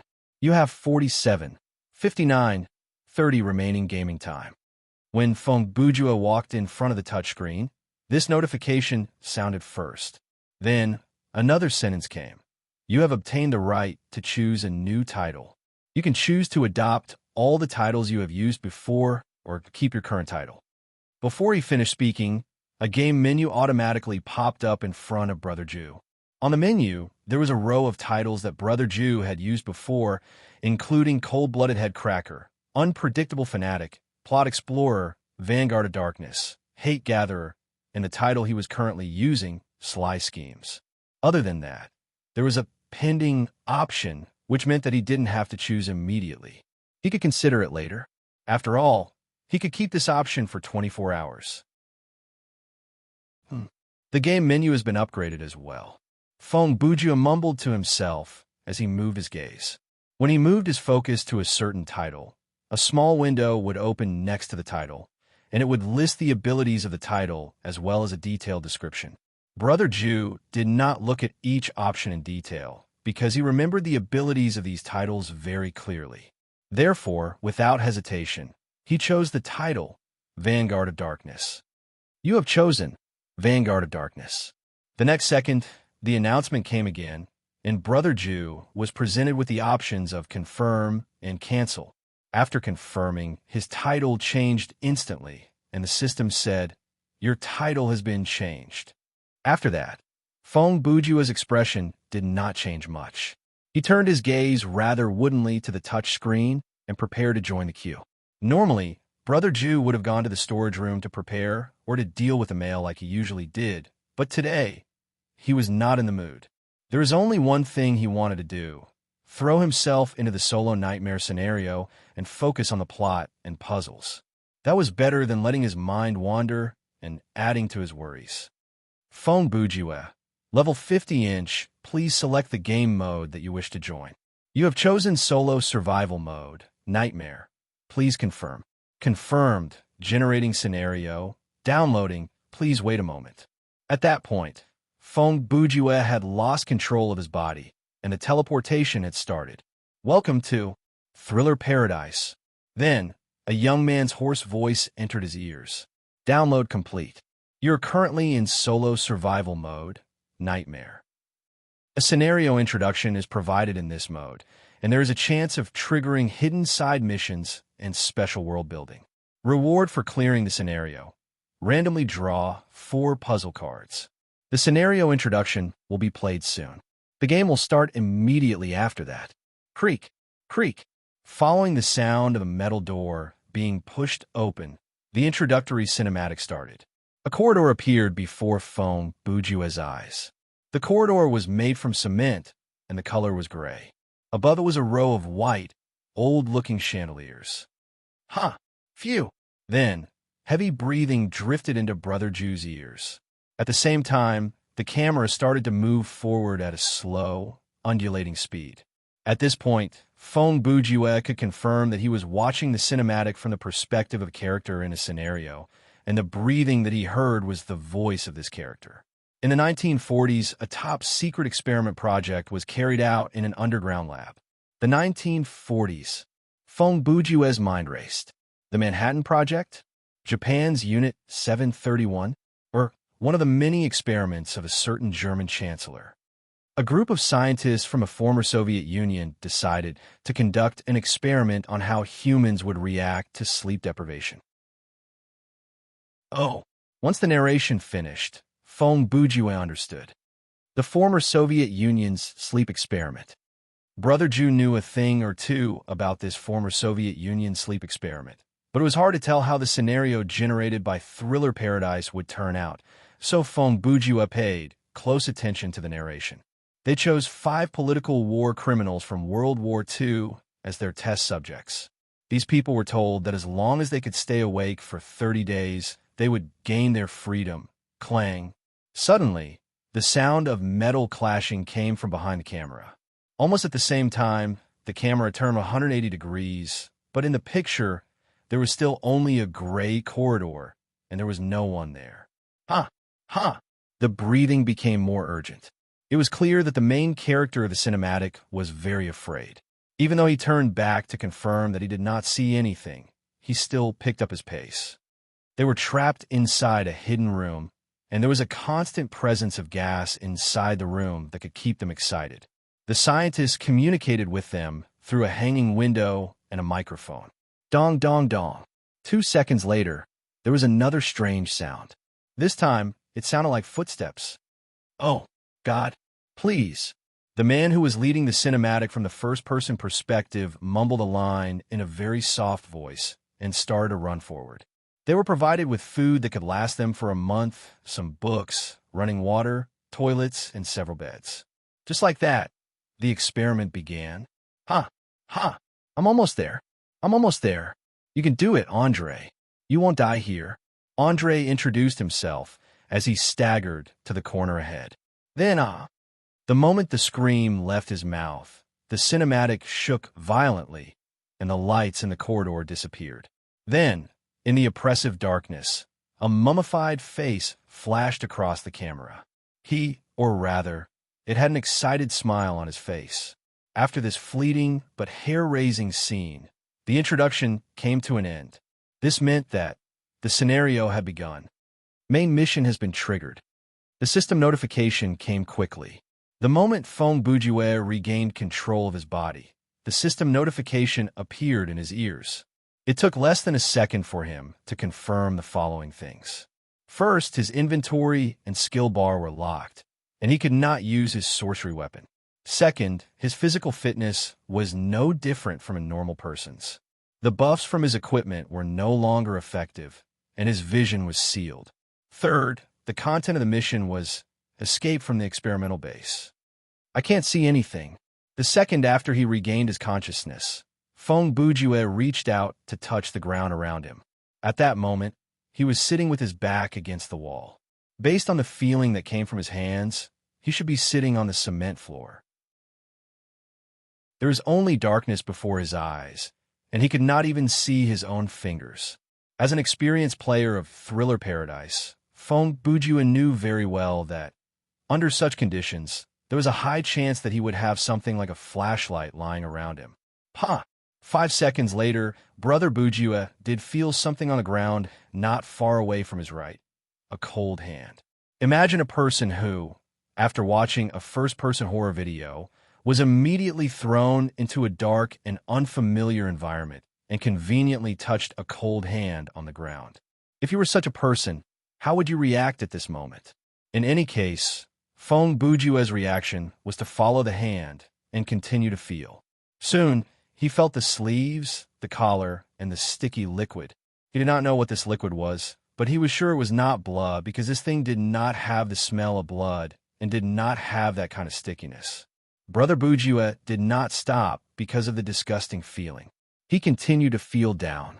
Several seconds later, he realized that the person was wearing a shirt without pockets.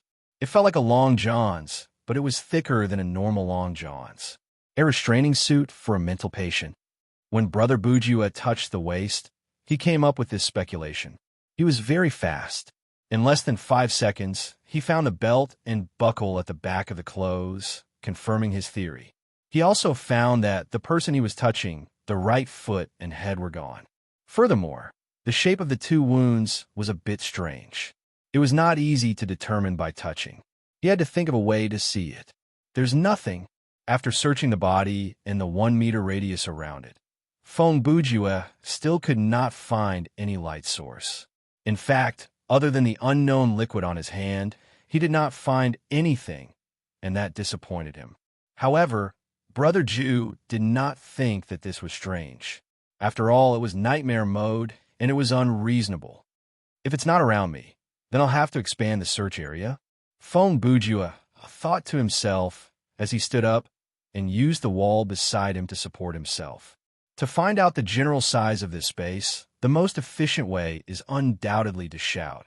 But if I do that, there's an 80 to 90% chance that I'll attract the attention of the monsters. Brother Ju had been paying attention to the sound part. From a moment he regained his mobility until now, he had tried his best to remain silent. Not only was he quiet when he was searching the body, he even controlled his breathing. Therefore, he would not choose to shout. "Let's search along the wall." After thinking for a few seconds, Feng Bujue came to this decision. At this time, most people would choose to search from the left side because the human subconscious would think that staying away from the body means staying away from danger. However, Brother Ju was different. He stepped over the body and walked along the wall on the right side. In the end, after walking for about 3 meters, he touched something on the wall, a switch. It was a typical concave light switch, and it was obvious with one touch. But at that moment, Feng Bujue hesitated because his experience and instinct told him, what will happen when I turn it on?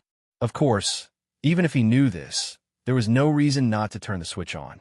2 seconds later, Feng Bujue adjusted his posture and breathing slightly so that he was leaning against the wall.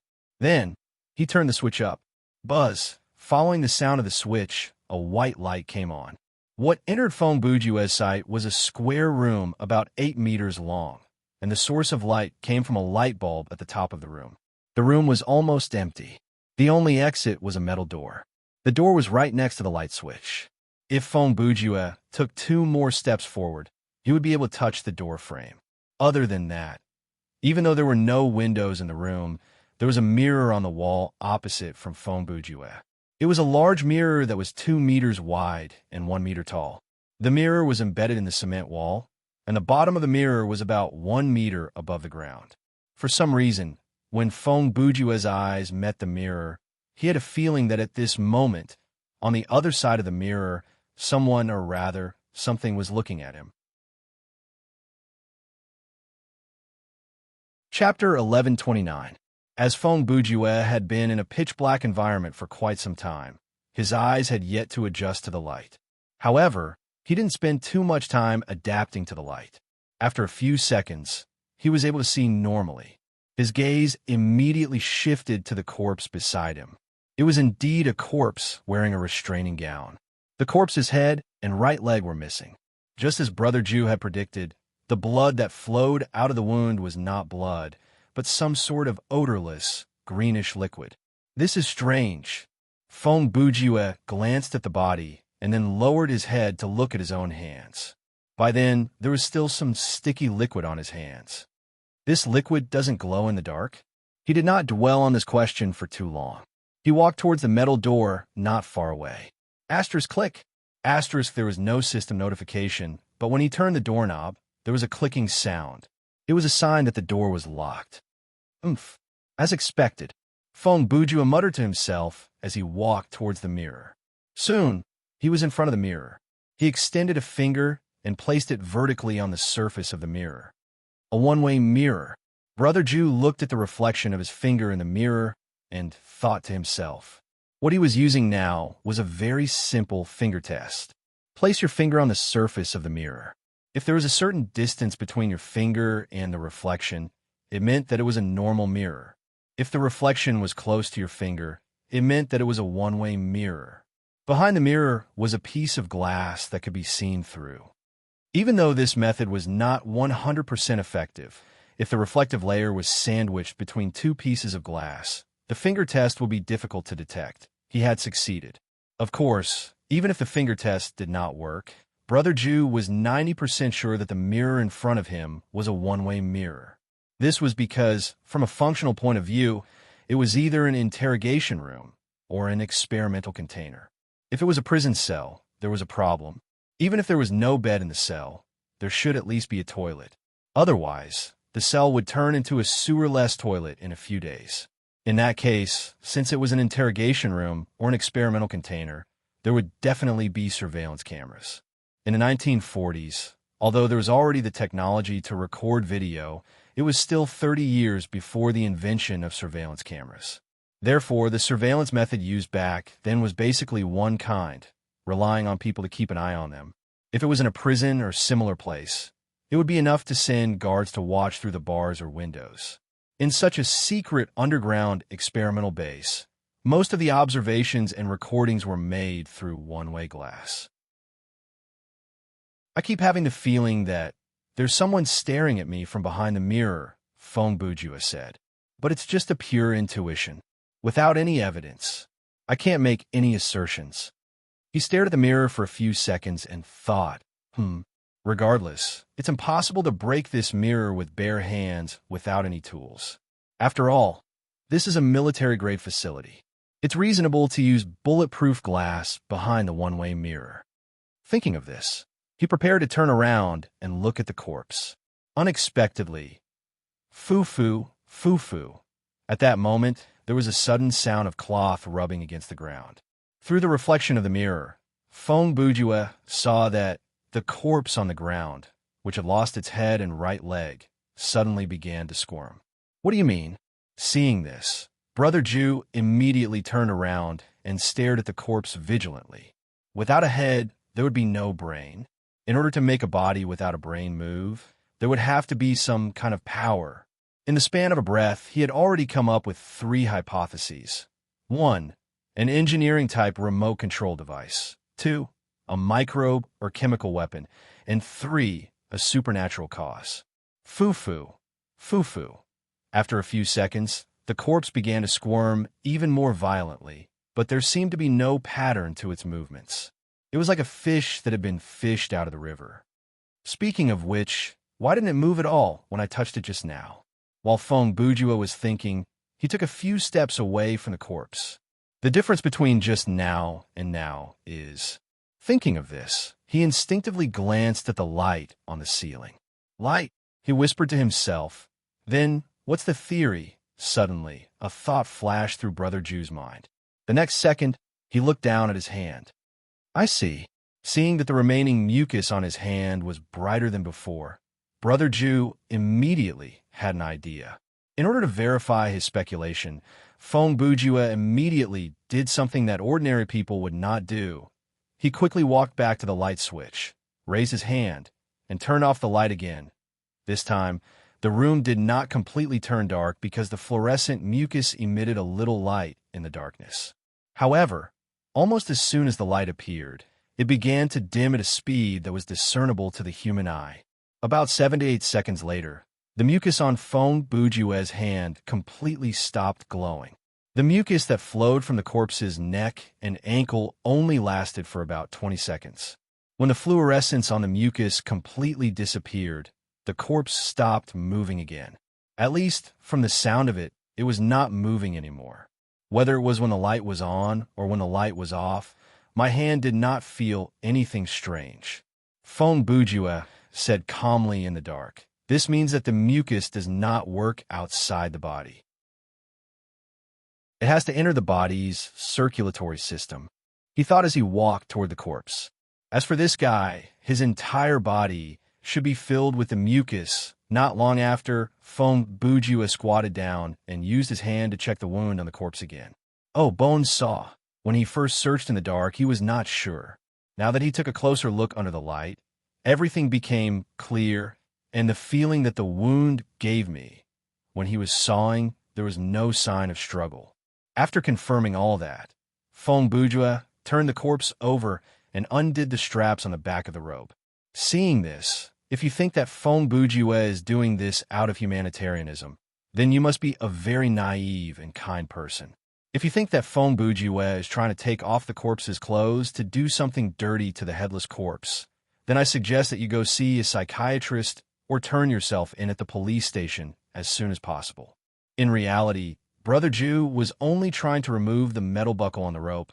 After removing the buckle, Feng Bujua stood up, turned around, and walked toward the metal door without stopping. Since he had turned on the light earlier, the room was no longer dark for Brother Ju. The image of the entire room was imprinted in his mind.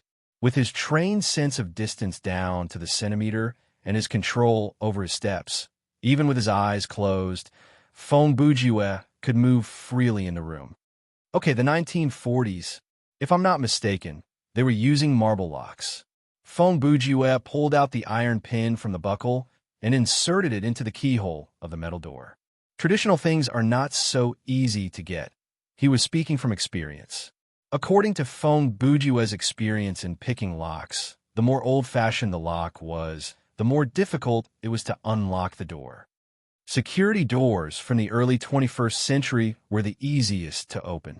However, locks from before the 1990s could not be opened with professional tools, so they could only be smashed. Click. To make a long story short, after working in front of the door for about 5 minutes, the sound of the lock finally came. Feng Bujue sighed and put the metal buckle into his pocket. He then stood up and opened the door. Creak, creak. The sound of the door opening was familiar, similar to the sound at the beginning of the cinematic. Perhaps all the metal doors in the base would make this sound when they were opened, or perhaps this was the last door that Andre opened before his death. Regardless, this sound was a psychological cue, a cue that could raise one's terror points. The lighting in the corridor is still normal. 2 seconds later, Feng Bujue walked out of the room with his dead fish eyes and a listless expression. Naturally, he understood the meaning behind the sound of the door opening, but he was not afraid. This place should be different from the corridor in the introduction. Since the metal door had started to creak, Feng Bujue could not keep his silence anymore. He mumbled to himself. The color of the wall and some of the details are different. The difference that he mentioned might have been missed by a normal person, but he remembered it clearly. There were similar examples in the previous chapters. This was a problem with the human brain's filtering mechanism. For us normal people, most of the time, we are as good as blind. Take me, for example. There is a table lamp next to my computer, and there is a lampshade on the table lamp. This thing is only 30 centimeters away from me, and most of the time, it will be within my sight. But if you ask me how many folds there are on the lampshade, I won't be able to tell. You can also give it a try. For example, how many sockets are there in the room you live in? What words are printed on the pen you use every day?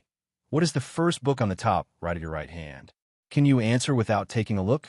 Feng Bujue knew these details very well, and after years of training, he did not need to purposely do it anymore, and he could complete this kind of observation and memory task.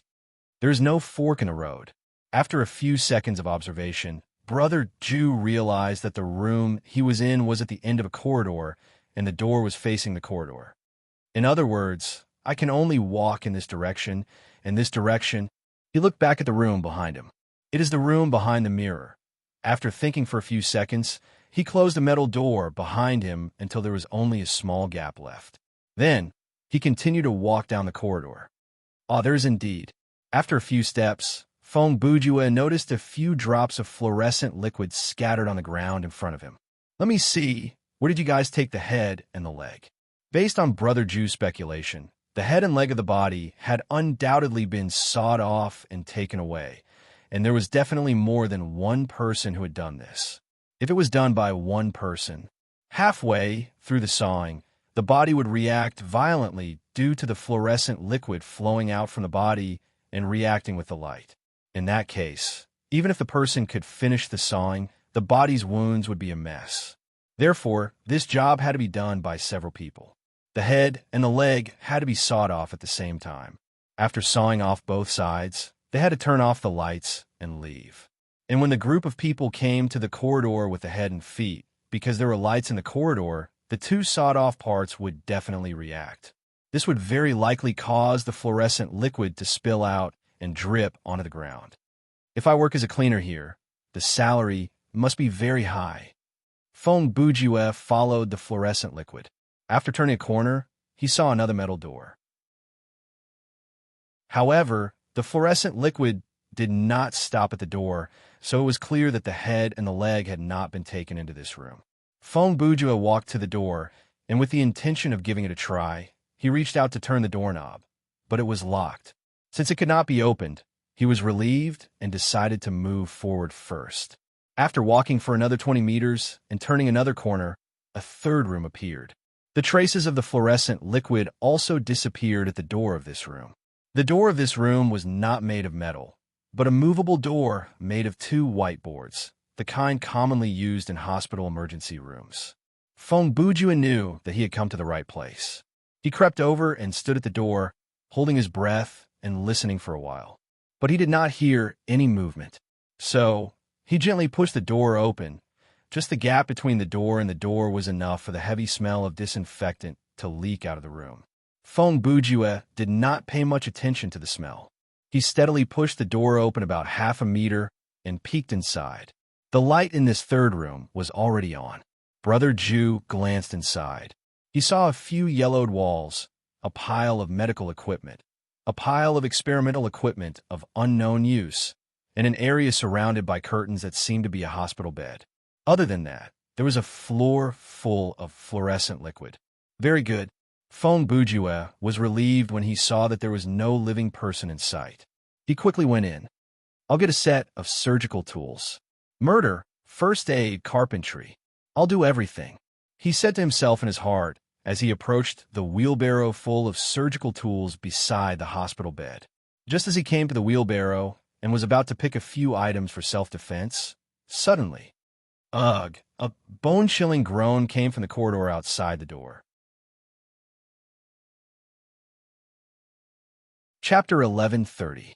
The sound did not come from the direction that Feng Bujue had passed by, but from the direction that he had not explored. After the chanting, it was followed by footsteps. Pa, pa, pa. This was not the sound of ordinary footsteps, but the sound of bare feet stepping on the ground. Damn, the barefoot has come a mess with me. Feng Bujue knew that something bad was about to happen just from the sound.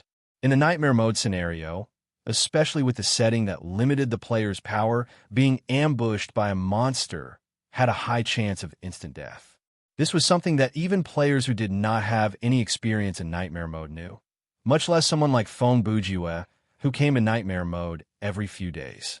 Therefore, even though Brother Ju had a weapon that he could use, his first choice was to go into hiding. I should grab something that fits me. At that moment, Feng Bujue scanned the trolley and grabbed a weapon. Item name, scalpel item type, weapon quality, normal offense points, medium element, none special effect, none equip requirement. General ability, E or medic mastery F can be taken out of the scenario. Yes, remark, long handle number 3, number 22 blade. Under the premise that he did not have any equipment or physical skills, this kind of normal quality, light, and edged weapon was still very good. Of course, according to Feng Bujue's ranking of normal melee weapons, something like a scalpel could only be considered a T2 weapon. Ranked above it were baseball bats, golf clubs, benches, and watermelon knives. T3 would be kitchen knives, bricks, knuckles, and hammers. T4 would be frozen meat, scissors, beer bottles, shoe soles, walking sticks, and frying pans. T4 would be frozen meat, scissors, beer bottles, shoe soles, walking sticks, and frying pans. What kind of weapon is a T1 weapon? We all know that chainsaw. Pa, pa, pa. The footsteps came closer and closer. Feng Bujue scanned the room, and there was really no place to hide. The cupboards in the room were too small, and even a primary school student would not be able to fit through them. The machines were not big enough to create any blind spots, and it was impossible to find a corner to hide in. After looking around, the only place he could go was behind the curtain. Therefore, Feng Bujue pulled back the curtain. Then he saw a bed. On the bed, there was a head and a leg. Let's talk about the foot first. The foot was no longer moving because the fluorescent liquid in the foot had almost flowed out. It was just placed on the bed, like an ordinary organ that had been removed, but the head was still alive. It was fixed to the frame of the bed by a few belts. Several tubes of different thickness and materials were connected to the bottom of its neck, and those tubes were connected to several devices by the bed. One of them was covered with a transparent shell. There was a rubber pump that was moving up and down rhythmically. It seemed to be an artificial lung. The other one was similar, but it was not filled with air, but with fluorescent liquid. When Feng Bujue pulled back the curtain, he found that the eyes of the head were already staring in his direction. It seemed that the head had already noticed that there was someone outside the curtain. His vision and hearing are still there. Feng Bujue looked at the head and thought, I don't know if he can still think, and I don't know if he is hostile to me. But he has already lost his vocal cords. Even if he wants to expose my location, it will be difficult for him to do so. While he was thinking, there was a sudden bang from behind him. There was no doubt that the barefoot person had pushed the door open and entered the room. Then, There was a long silence of 10 seconds. Feng Bujue, who had sneaked under the bed, did not need to look to know that the person who had just entered was scanning the room. Pa. 10 seconds later, the footsteps were heard again. This time, it was heading straight to the bed. Rip! The curtain was violently pulled open, and a pair of skinny feet appeared in Brother Ju's line of sight. It was a pair of deformed feet. Not only were they skin and bones, but they also looked like they had been bitten by an animal. The skin on the feet was missing, and the bones were exposed. The toes of the 2 feet were also in a twisted state, but they maintained the balance of the feet in a strange way. If possible, Brother Ju really wanted to see the person's whole body. Unfortunately, from his angle, he could only see the feet. If he wanted to look up, he would have to poke his head forward. That was too risky and not worth it. Ugh! The barefoot man stood by the bed and let out a low groan. Then, he sniffed twice, like a hunting dog sniffing for the trail of its prey. Fortunately, the disinfectant smell in the room was very strong. Unless it was something with a strong smell like feces, the other smells were easily covered up. For some reason, after the barefoot man sniffed for a while, he suddenly laughed twice. His laughter sounded like that of a veteran who smoked industrial waste every day for decades. That hoarse voice of smoking and drinking made people want to spit out phlegm immediately. After laughing, the barefoot man turned around and left. After he walked a little further away, Feng Bujue made sure that he was still in the shadow and nodded slightly forward. At this time, Brother Ju could clearly see the body below the ribs. Overall, the guy was a mummy. Not only was his collarbone protruding, his skin was shriveled, and there were many parts of his body that were directly exposed to the bone. Perhaps it was because of the harmony factor, the bare-chested, shoeless monster still wore a pair of 3/4 pants. Your humble servant uses the degree of damage to differentiate the length of the pants for humanoid monsters in horror games. If it was damage to the thigh, it would be 1/4 pants. If it was only damage to the bottom of the pants, it would be 9/4 pants, and so on. Bang! With the sound of the door being pushed open, the monster walked out. The barefoot man came in a hurry and left in a hurry. From the moment he entered the room to the moment he pushed open the door and left, it took less than a minute. However, this 1 minute was undoubtedly a terrifying experience for the person hiding under the bed. The nervousness of being discovered at any time, the fear that made the blood in the body go cold, the stifling feeling that made one's heart jump out of one's throat, but one didn't even dare to breathe loudly. It went to the room at the end of the corridor. However, Feng Bujue didn't have any of the above reactions. Looks like it's just a mutated human, and it's the kind of trash mutation that has a broken body. After experiencing this terrifying act of hiding, a normal person would usually heave a sigh of relief and hide under the bed until they couldn't hear the sound of the monster before coming out. However, Feng Bujue immediately thought of a counterattack. If I follow it quietly now and stab it in the back when it's unprepared, the success rate is definitely above 70%. With that in mind, Brother Ju used a smooth roll to slip out from under the bed. Then, he jumped up like a carp. Then, he quickly grabbed a bone saw from the trolley. With a bone saw in one hand and a scalpel in the other, he ran toward the door. Seeing this, even Human Head, who was fixed to the bed frame, showed a shocked expression. 3 seconds later, without making a sound, Brother Ju used his shoulder to push the door open and return to the corridor. "He sure is fast," Brother Ju muttered under his breath. At this time, the barefoot man had already turned the corner in front of him. Based on the sound of his footsteps, he was heading toward the room with the door still locked. At this speed, I should be able to catch up to him in about 30 seconds. Feng Bujue continued to remain silent. He took large strides on the ground and shortened the distance between him and the man. However, just as he was about to turn the corner and was about to dash out, bang! It was a loud noise. The sound was similar to a car rear end, and it was the kind that went over 70 kilometers per hour. At that moment, Feng Bujue instinctively realized something. He quickly stopped and didn't take that crucial step. Bang! Bang! Bang! Then there were 4 consecutive loud noises. Then there was the sound of a heavy metal plate hitting the concrete floor. What the F asterisk CK? Half a second after he heard the sound, Feng Bujue cursed in his heart. He finally realized that the series of noises just now was the sound of the barefoot man knocking on the door. If the man had only broken the door lock, it would have been fine, but judging from the sound, the man had probably knocked down the entire door. Thinking about the thickness of the metal door and looking down at his own body, Feng Bujue licked his lips and decided to retreat.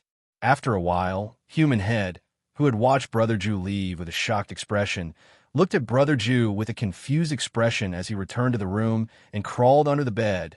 To make a long story short, after holding the surgical tools for 5 minutes under the bed, the barefoot man's footsteps passed by the corridor outside the door again. He must have finished searching the room at the end of the corridor, so he turned back. This time, Feng Bujue waited until the man's footsteps completely disappeared. After a full 3 minutes, he rolled out from under the bed. Sigh, you really can't judge a book by its cover. He stood up and whispered to himself. This is Mr. Aha's body, came Bloodhoof's power. After Brother Ju finished complaining, he turned back to look at Human Head. Then he leaned close to him and said, blink once for yes, and blink twice for no. Do you understand? His first sentence was very purposeful. 2 seconds later, Brother Human Head also blinked his eyes hard, indicating that he understood. Oh, you still have your rationality. After Feng Bujue said that, he left. This time, Human Head was confused again. He thought that Brother Ju would communicate with him through blinking, but he did not expect Brother Ju to just confirm a question and leave. Don't worry, I'll come find you in a bit. You go first. Looks like you can only wait. Feng Bujue seemed to be able to read the man's mind. Before he left, he turned back to tell Human Head. After saying that, he returned to the corridor and rushed all the way to the room that was locked earlier. Based on Brother Ju's analysis, there were 3 meanings to the earlier scenario. 1, it was to introduce the main boss of this scenario. 2, it was to create a scare. And 3, it was to have the boss open a door for the players. So far, this is still a typical linear scenario. There are no extra choices, and there are no side quests. Feng Bujue thought as he reached the door of the room. Therefore, I should follow the direction that the plot leads me to. There is an 80% chance that I will not go wrong. With the help of the light in the corridor, Feng Bujue could roughly see what was inside the room.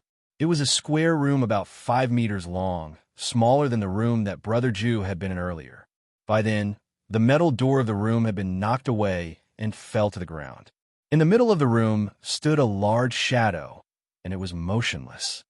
Is this a statue? Feng Bujue stepped through the door cautiously and reached out to touch the wall next to the door. As he expected, there was a light switch at a position similar to the first room. TSK. After he flipped the switch, the second room lit up. What appeared before Feng Bujue was indeed a statue. The statue was about 2 meters tall, and the main body was that of a worker in uniform.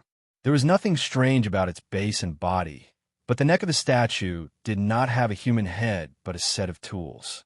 The tools included an axe, a sickle, a hammer, and pliers. There was nothing out of the ordinary about it. Other than that, there were words carved into the base of the statue. Feng Bujue walked closer to take a look and saw that it said, "Talent is the most important thing in production." Next to it was a year, 1927. This is... When the words entered his sight, a set of information flashed across Brother Ju's mind. This is bad. The next second, he quickly turned around and moved his gaze away from the statue. However, it seems like it's too late. Then, he muttered under his breath and quickly strode toward the third room, which was the room where Brother Human Head was. Human Head saw that Feng Bujue had returned so quickly and was confused again. However, this was only the beginning of Feng Bujue's strange behavior. After returning to his room, Feng Bujue completely ignored Ren Tu, who was lying on the bed. He started to rummage through the drawers and successfully found a fountain pen, a bottle of ink, and a stack of paper. Then he moved a stool and sat in front of a piece of equipment. He laid the paper on top of it and started writing a novel. Yes, he He was writing a novel in a nightmare mode solo game. Not only was he writing, but he was also writing happily. Human Head, who was lying on a hospital bed, was confused by Fong Bujue's enthusiasm. He had no idea what Fong Bujue was doing. The system did not judge Brother Ju's behavior as AFK-like, but allowed him to continue writing. Therefore, in this strange environment, Fong Bujue spent a whole 3 hours writing his novel. After 3 hours, his expression suddenly turned cold, and he put down the pen in his hand. He lowered his head and looked at his red and swollen knuckles. He let out a long sigh and said, it finally lost its effect. Chapter 1131. Phew, I thought I was dead for sure. After Fong Bujue put down his pen, he slumped into his chair.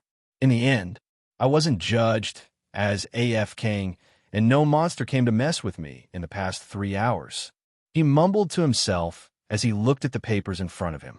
It feels like this is a blessing in disguise. Indeed, for Fong Bujue, who had not written for a few days, the content he wrote in the past 3 hours was a waste of time. With his memory, it would not be difficult for him to rewrite the draft he wrote here after going offline. He could even proofread and edit the draft while he was rewriting. How about I go and take a look at it again? That was the thought that crossed Brother Ju's mind. However, after some consideration, he gave up on the idea. The attack 3 hours ago was unexpected and impossible to guard against. However, if you were to look at the statue again, it would be obvious that he was doing it on purpose. Brother Ju deduced that if he really did that, the second attack would most likely trigger an AFKing evaluation. I should ignore it for now and explore the plot. Fong Bujue made up his mind. After all, as long as I know the theory behind the SCP project, I should be able to guard against it. Obviously, Brother Ju already knew the truth about the statue. When he saw the words printed on the base of the statue, a piece of information automatically appeared in his memory. Project code, SCP-1011, project grade, safe, special containment measure. SCP-1011 is placed in Hall 07 of Site 45. The entrance is guarded by 2 guards 24/7 to prevent SCP-1011 from being removed. The monthly executions of D-grade personnel working in Site 35 will be postponed until the organization fully understands the effects of SCP-1011. The substance produced in the experiment seems to lack abnormal properties. Application for non-critical applications will be approved according to document CSG 0371. Description: SCP-1011 is a statue about 2 meters tall and weighs about 4,200 kilograms. It depicts a worker whose head has been replaced with various tools. The pedestal is engraved with the words, "Talent is the most important factor in production," in the year 1927. Material analysis shows that the composition of this project is ordinary scrap steel and contains 2.3 carbon. The abnormal property of SCP-1011 will take effect when it is seen by a human tester. The human tester must perform no less than 3 hours of productive labor after seeing the item. The effect will gradually increase as it is further exposed to the item. Preventing exposure to SCP-1011 seems to be enough to stop the test subject from being affected. Currently, the degree of influence has been divided into 4 stages. In Phase 1, the tester, referred to as SCP-1011-1, will show an increase in morale and satisfaction. They will volunteer to work overtime and focus on their work goals. At this stage, SCP-1011-1 will stop all activities except for work, sleep, and the satisfaction of basic physiological needs. Approximately data blocked. After a month, SCP-1011-1 will show a tendency to be unwilling to use personal safety equipment, such as helmets, gloves, or safety goggles. At this time, it can be confirmed that SCP-1011-1 has entered Phase 2. When asked, SCP-1011-1 will say that these tools are unnecessary and restrictive. At this stage, SCP 1011-1 will gradually give up on using tools and prefer to use their own bodies to complete their work, even if there is a risk of minor injuries. This stage will last for at least data-blocked months. Phase 3 can be confirmed by SCP-1011-1 suffering from insomnia.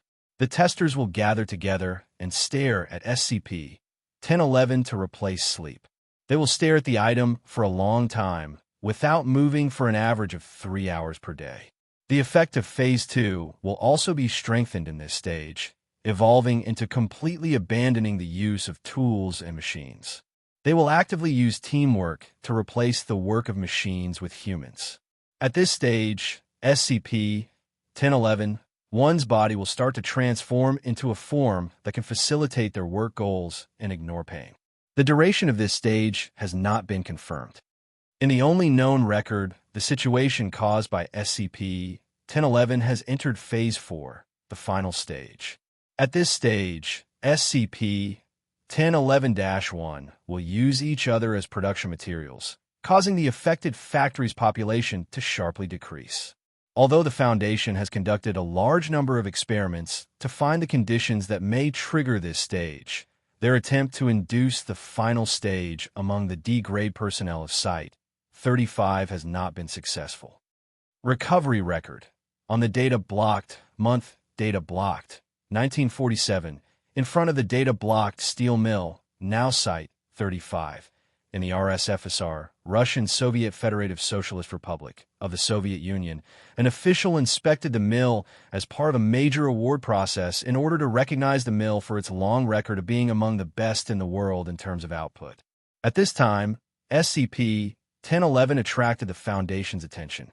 Even so, before the Foundation attempted to take it in, the GRU, Soviet Army General Staff Intelligence Headquarters, Special Agent P. Psychotronics, Parapsychology, took the initiative to designate the entire factory as a restricted area, and then the Phase 4 phenomenon occurred.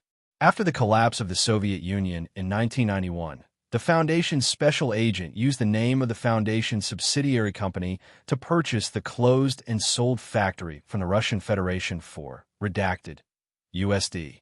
They then built Site-35 around it. Fong Bujue clearly remembered the description of this SCP project. If he didn't remember it clearly, then this chapter might be missing a few hundred words, and that was not a situation I wanted to see. Okay, let's get back to the topic. According to the detailed information of this SCP project, the information listed above has been revised and simplified by me. SCP-1011 appeared in the Soviet steel mill at the end of 1944. Earlier that year, the Wehrmacht, Nazi Wehrmacht, bombed the factory. After the bombing, people found the statue in the old warehouse of the factory, and the storage, transportation, and reservation records of the statue could not be found. After that, 3 years passed, until 1 month in 1947, the statue was taken over by a Soviet special agent. From that point in time until the end of the Cold War, the statue's whereabouts were a mystery. Fong Bujue went through all the information in his mind and came to 3 conclusions. 1. The scenario world that he was in was the universe where the SCP Foundation was located. 2. The current era should be between 1947 and 1949. 3. The secret experiment base that he was in most likely belonged to the former Soviet Union's P organization. Of course, it might belong to a special organization that he did not know about. Since this is the Foundation's universe, then everything makes sense. Brother Ju sat on the chair and assumed his habitual thinking pose. He tapped his forehead lightly and slid his finger down the bridge of his nose. In the real world that I'm in, the Soviet Union sleep experiment and the SCP Foundation belong to the category of horror or fantasy literature. But in this universe, these kinds of literary works with a certain degree of realism are all real. His finger slid to his chin, and he cupped his chin with his fist. But with that comes the problem.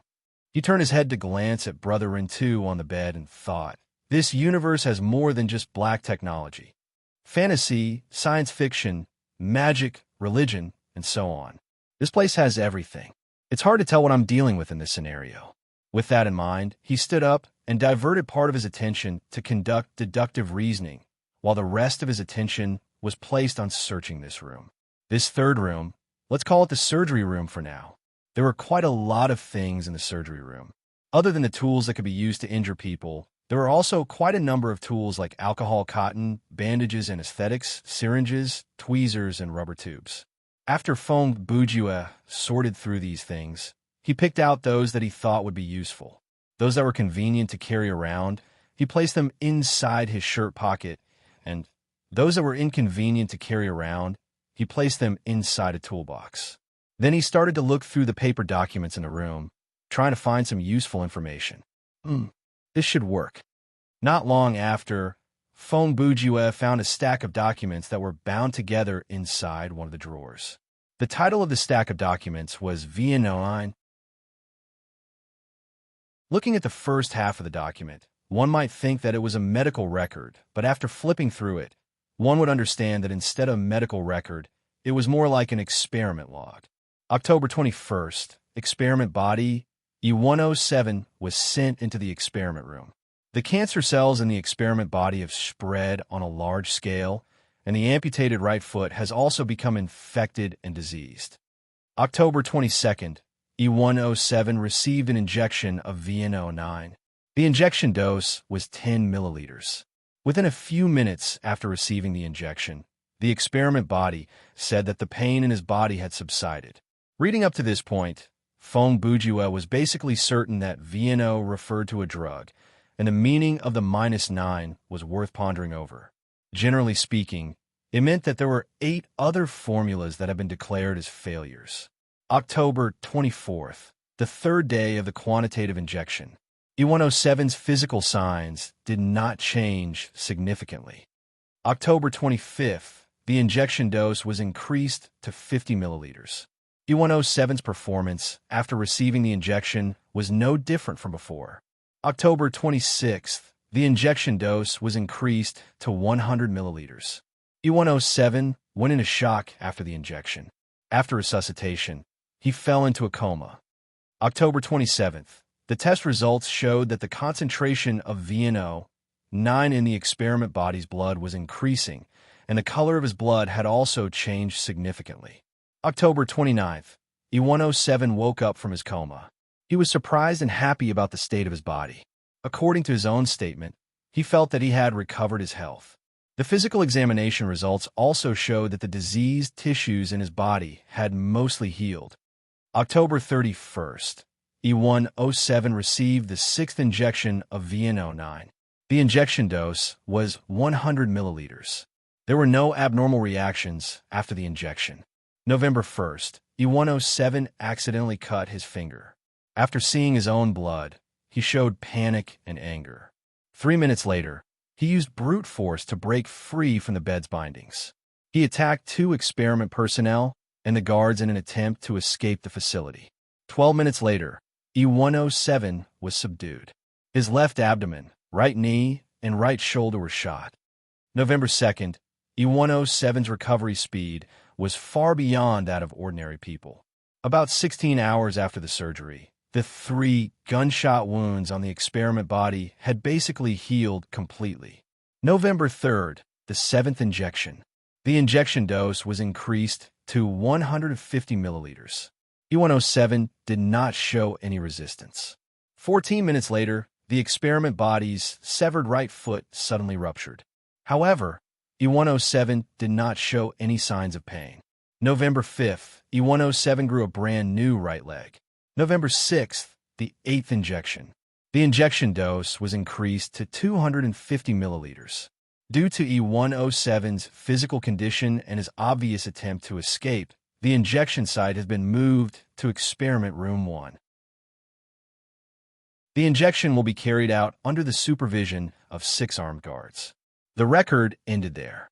After Fong Bujue finished reading it, he walked to Human Head and showed the paper to him. He then asked, "You're E107?" Human Head stared at the paper with an excited expression. After Brother Ju asked the question, he waited for 5 seconds before he blinked. "So, today is November 6th?" Fong Bujue asked again. This time, Human Head kept his eyes open. He did not blink even after 10 seconds. "You can't be sure, right?" Brother Jew soon understood what the man meant, and he went with the flow to ask. Human head blinked once, indicating that he was right.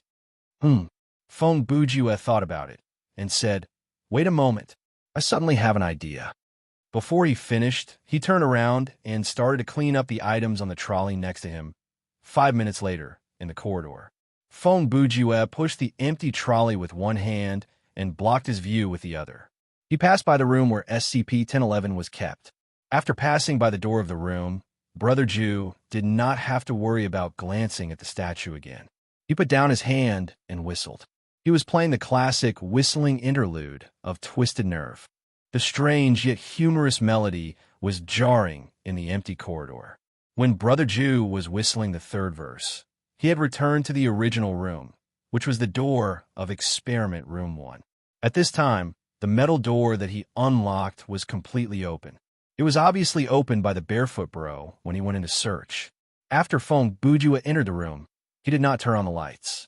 He pushed the trolley next to E-107's body and used the rope that he prepared in advance and the straps on E-107's clothes to firmly secure the headless body to the trolley. Then, Brother Jew adjusted his breathing, gripped the handle, and pushed the trolley down the corridor at an extremely fast speed. Chapter 1132. It only took Feng Bujue 2 minutes to return to the operating theater from Laboratory Room 1. During this time, he only slowed down slightly when he passed by the room with the statue.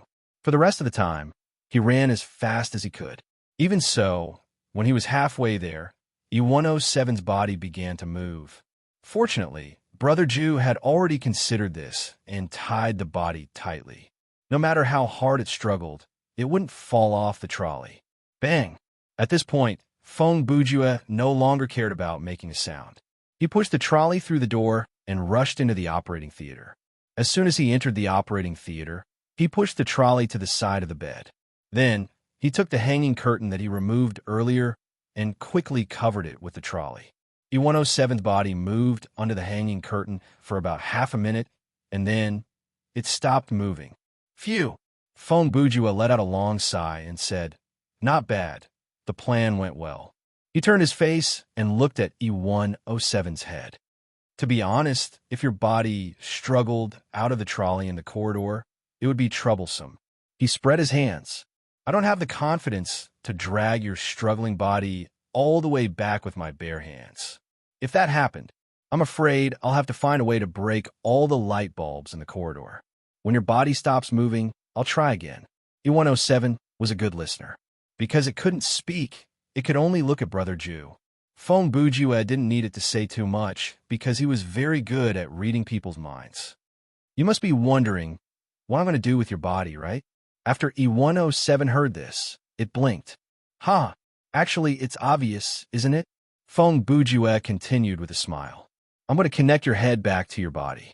The next second, E-107 widened its eyes and looked at Brother Jew with a confused expression. From time to time, it would glance in the direction of its own body. "You want to ask, is this possible?" Brother Jew asked again. E-107 blinked. "Humph." Feng Bujue smiled. "I don't know what the success rate is, but," he said in a relaxed tone, "is it really that important?" E-107 did not respond. "It would be great if you could reattach your head, but what if you were to die in the process?" Feng Bujue continued. "So what?"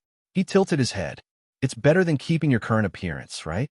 Although Brother Jew made light of other people's lives, what he said did make sense. E-107 also felt that it was better to die quickly than to live like this. Therefore, he quickly winked at Brother Jew. "All right, looks like you've agreed. Then, let's not waste any more time." Feng Bujue did as he said. He turned around and moved E-107's body. Brother Jew's physique was not bad, and he was quite strong in real life. It only took him 10 seconds to carry E-107's body onto the bed. At this time, E-107's right leg had been removed by Feng Bujue, and the bed was empty.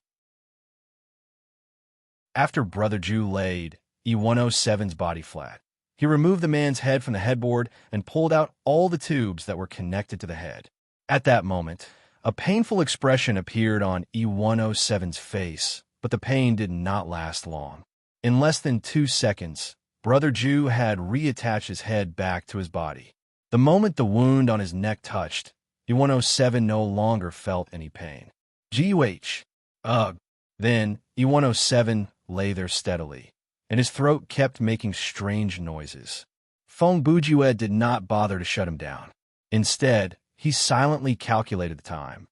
This time, the body did not show any spontaneous convulsions, which means the nervous system has completed its self-repair and the brain has taken over the command again. Thinking of this, he could not help but think to himself, in a sense, this drug called VNO-9 should be considered a success. In the next few minutes, the wound on E107's neck healed at a speed visible to the naked eye. A few minutes ago, his head that had been separated from his body looked extremely haggard, but now he had regained the appearance of a man in his 30s. Ugh, ugh, ugh, ugh. 5 minutes later, accompanied by a series of coughs, E107 began to move. The first thing he did was to raise his hand and instinctively touch his neck. Then, he sat up with his elbows supporting his body. Thank you. This was the first sentence E107 said to Feng Bujue after he opened his mouth. You're welcome, Feng Bujue said. May I know your name? My name is Igor, Igor replied and then asked. And you? Feng Bujue. After all, the system would find a way to translate it. So Feng Bujue gave a direct answer. Nice to meet you, Feng Bujue. Igor continued. By the way, you're also an experiment, right? Brother Jew's acting came on the fly. I don't remember. He put on an amnesiac face. His eyes were deep, and his expression was serious. When I woke up, I found myself abandoned together with your body in Lab 1 at the end of the corridor. I see. Igor revealed a sympathetic gaze. Then, how did you escape? With this. Feng Bujue took out the lock from his pocket and waved it before the man. I pried the door open. Oh, you're a locksmith? Igor asked. That's not important. Brother Jew did not plan to let the man keep asking questions, and Igor's questions were getting more and more off topic. The important thing is what happened here. Oh, you're right. Igor suddenly showed a panicked expression. Those demons, they suddenly appeared and killed all the researchers. He seemed to be reminded of something very scary. His whole body started to shake, and his voice involuntarily rose. Calm down, Igor. Take a deep breath. Feng Bujue was unfazed and said in a very calm tone, We're safe now. Don't panic. His extremely calm attitude and words had a calming power.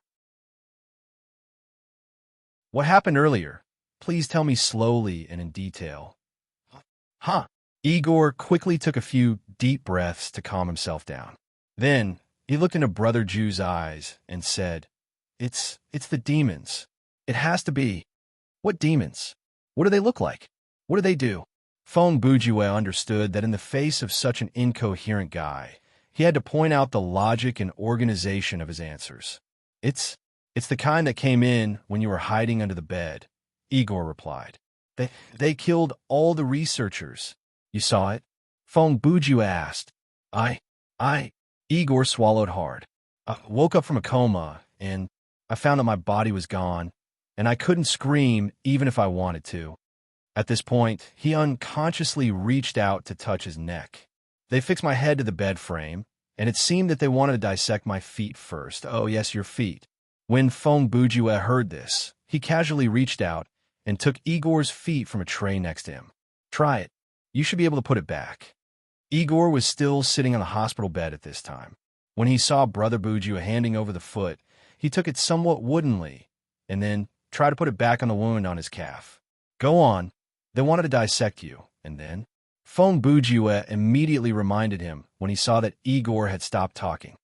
Then Igor froze for a moment, regained his train of thought, and then recalled there were gunshots and the screams of the guards outside. Then I saw. He seemed to recall a very terrifying scene, and his expression became more and more timid. They broke in. They? Feng Bujue repeated the word. More than one. Yes, there were 2 or 3 at that time. I didn't see clearly, Igor replied. Okay. Feng Bujue then asked, what happened after they broke in? The 3 researchers in the room were scared out of their wits. One of them wanted to run out, but the demon waved his hand, and he was cut in half at the waist, Igor said. The other 2 were so scared that they sat on the ground, and they were dragged out by the 2 demons. Wait a minute. Feng Bujue heard something strange. Since one of them was cut in half, then what about the blood? That's the scariest part, Igor said. His face was pale, and he broke out in a cold sweat. He didn't bleed. Oh, Feng Bujue's expression changed. You mean his body was cut in half at the waist, but there was no blood? Yes, Igor replied with certainty. After his upper and lower body was separated by the demon, the wound was covered by a black substance, and no blood or internal organs came out. And he could still move. Oh, Feng Bujue nodded and asked, what happened after that? After that, the demons dragged all the researchers out, whether they were whole or cut in half. Igor replied. After that, about an hour later, you came in. In that case, they might not be dead, Feng Bujue said. No, people who are taken away by the demons will be dragged into the abyss of hell. Igor said seriously. They must have. There's one more question.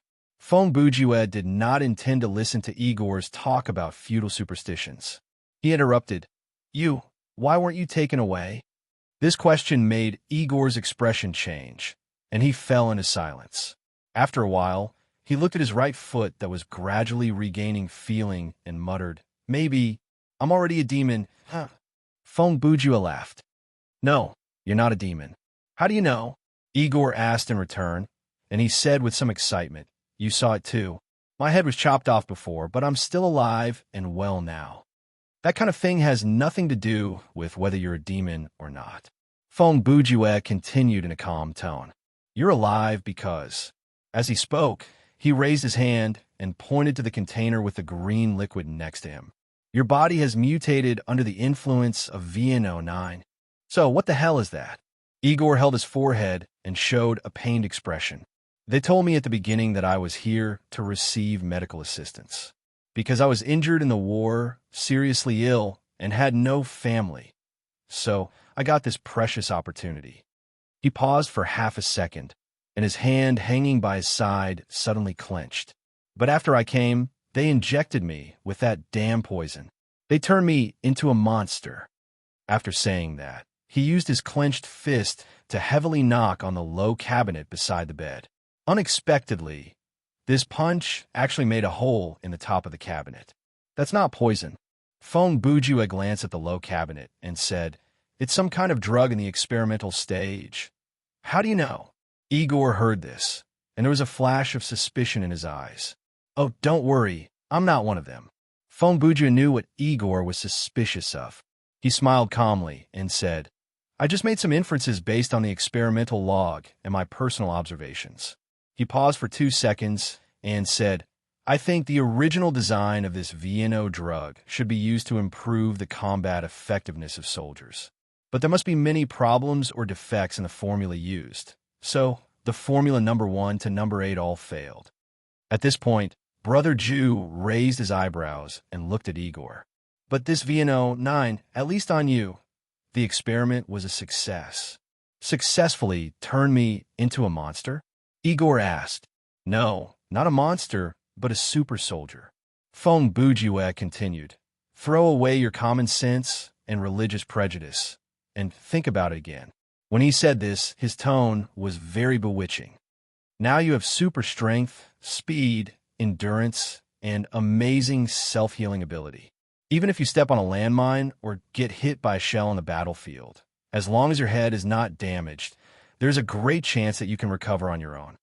He glanced at the container of VNO9 again. And all of this is thanks to this drug. After Brother Jew said this, Igor fell into silence again. After a while, he spoke again and snorted coldly. So I have to thank them? That's not necessary. Feng Bujue said, you didn't take the initiative to participate in this kind of experiment. You were just used by them as a guinea pig. If you want to thank someone, you should thank yourself. While your body gained this power, it also took the corresponding risks. To put it bluntly, any mistake in the experiment could lead to your death. You survived until now and became a super soldier by relying on your body's adaptability and a little luck.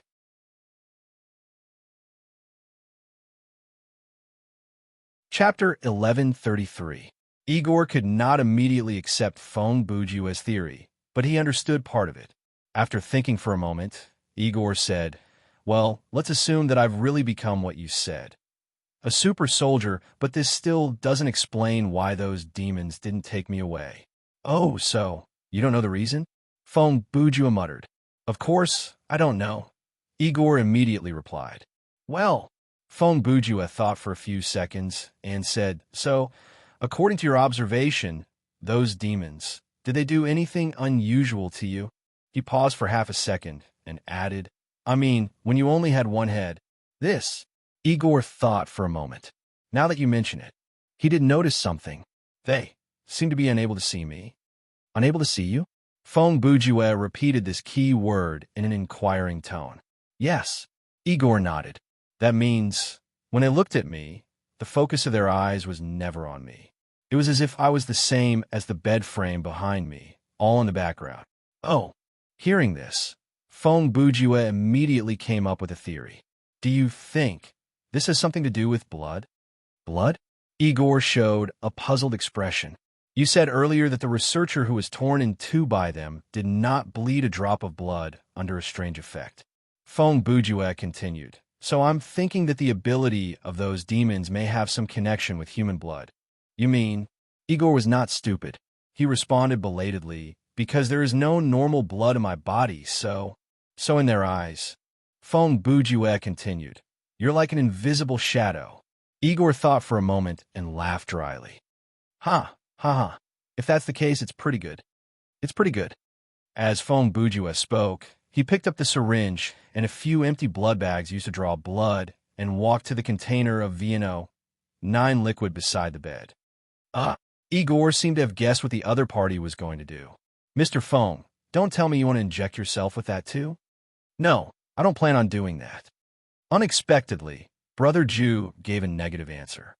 "There's only one experiment log here, which means you are the only known experimental subject. Without any other data to support it, I can't be sure if the drug will have the same effect on me as it did on you." His tone was objective and cold, as if he was describing something that had nothing to do with him. "Your body can adapt to this medicine, but it doesn't mean that I can too.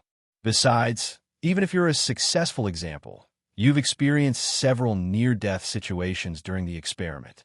Therefore, unless it is absolutely necessary, I'm not prepared to take this risk." Igor only understood half of what was going on. However, he could tell that his brother Ju was not going to inject the drug. So he asked, "Then, are you going to— I just want to bring some with me in case of an emergency." Feng Buju replied, "In case I'm forced into a corner, I don't mind giving myself a shot of 300 milliliters. This will burst the blood vessels." Even if Igor had no medical knowledge, he knew that injecting such a large amount of liquid had to be done slowly or in batches. "You don't have to worry about that." Feng Buju's calm attitude made him look like a desperado. "I have my ways." Looking at his nonchalant look, Igor did not know what to say. He simply changed the topic and asked, "By the way, what were you writing in the past few hours?" "Novels," Feng Buju replied without hesitation as he busied himself with the task at hand. Igor's first reaction was, "Did I hear wrongly? I'm a novelist." Feng Buju knew that Igor did not understand, so he explained. "Even if you're a novelist and suddenly have a burst of inspiration, you don't have to rush your manuscript in a place like this, right?" Igor continued to ask. "I'm not writing because I want to." Feng Buju smiled helplessly. "I'm just influenced by something." Then, Brother Ju explained the existence and principle of SCP-1011 to Igor and tried to explain it in detail in a way that Igor could understand. Igor did not quite believe this at first, but he thought about it. He had already lost his head today, and he had also seen the devil. What else was there to not believe? So, he generally accepted that setting. More than 10 minutes later, Feng Bujue and Igor were both ready. The two brought all kinds of things they needed and armed themselves. Then, they walked out of the operating room together. Brother Ju knew that Igor, an NPC, was a very powerful helper, and the difficulty of getting this helper was quite high. Feng Bujue did not seem to encounter any particularly big obstacles along the way, as if he had completed the script easily and logically. But in fact, if it were someone else playing this game, they might have died more than 10 times. Even if all the settings that could scare people to disconnect were ignored, there were at least 5 visible death flags. First of all, laboratory number 1. If the player was delayed for more than 20 minutes in this room for any reason, Barefoot would break in, and the result was undoubtedly death. If the player attacked the mirror in the room, the person in the room behind the mirror would try to lure Barefoot into the room in advance, and then the player would die. Then, after the player left lab number 1, if they stopped in front of the statue room and tried to open the door for more than 5 minutes, then Barefoot Bro would kill his way out from the other end of the corridor before the player could enter the operating theater. At this time, if the player did not react in time, then they would die again. In that situation, there was only one effective reaction. That was to escape back to Laboratory Room No. 1. Close the door again and run to the corner furthest away from the door with the lights off. Then, she would squat down and cover Igor's body with her body. Only by strictly carrying out the above actions would the result of not seeing the player after Barefoot entered the room would be triggered. Otherwise, death is just one word, and I have said it for the 4th time. Then there would be a super obvious instant death event in the operating room. Those who did not hide under the bed in time would die. Other than that, if the player ran in the direction where Barefoot appeared when he walked toward laboratory number 1, it would trigger the death flag. One last thing, just as Feng Bujue predicted, if the player purposely triggered SCP-1011 again after knowing its characteristics, they would be judged by the system as AFKing. Then, not only would they die, they would suffer various punishments and be kicked out of the scenario. In conclusion, Feng Bujue might have looked relaxed, but in reality, he had been walking on a single plank bridge. However, he never took a wrong step, so from the perspective of others, he did not appear to be in much danger.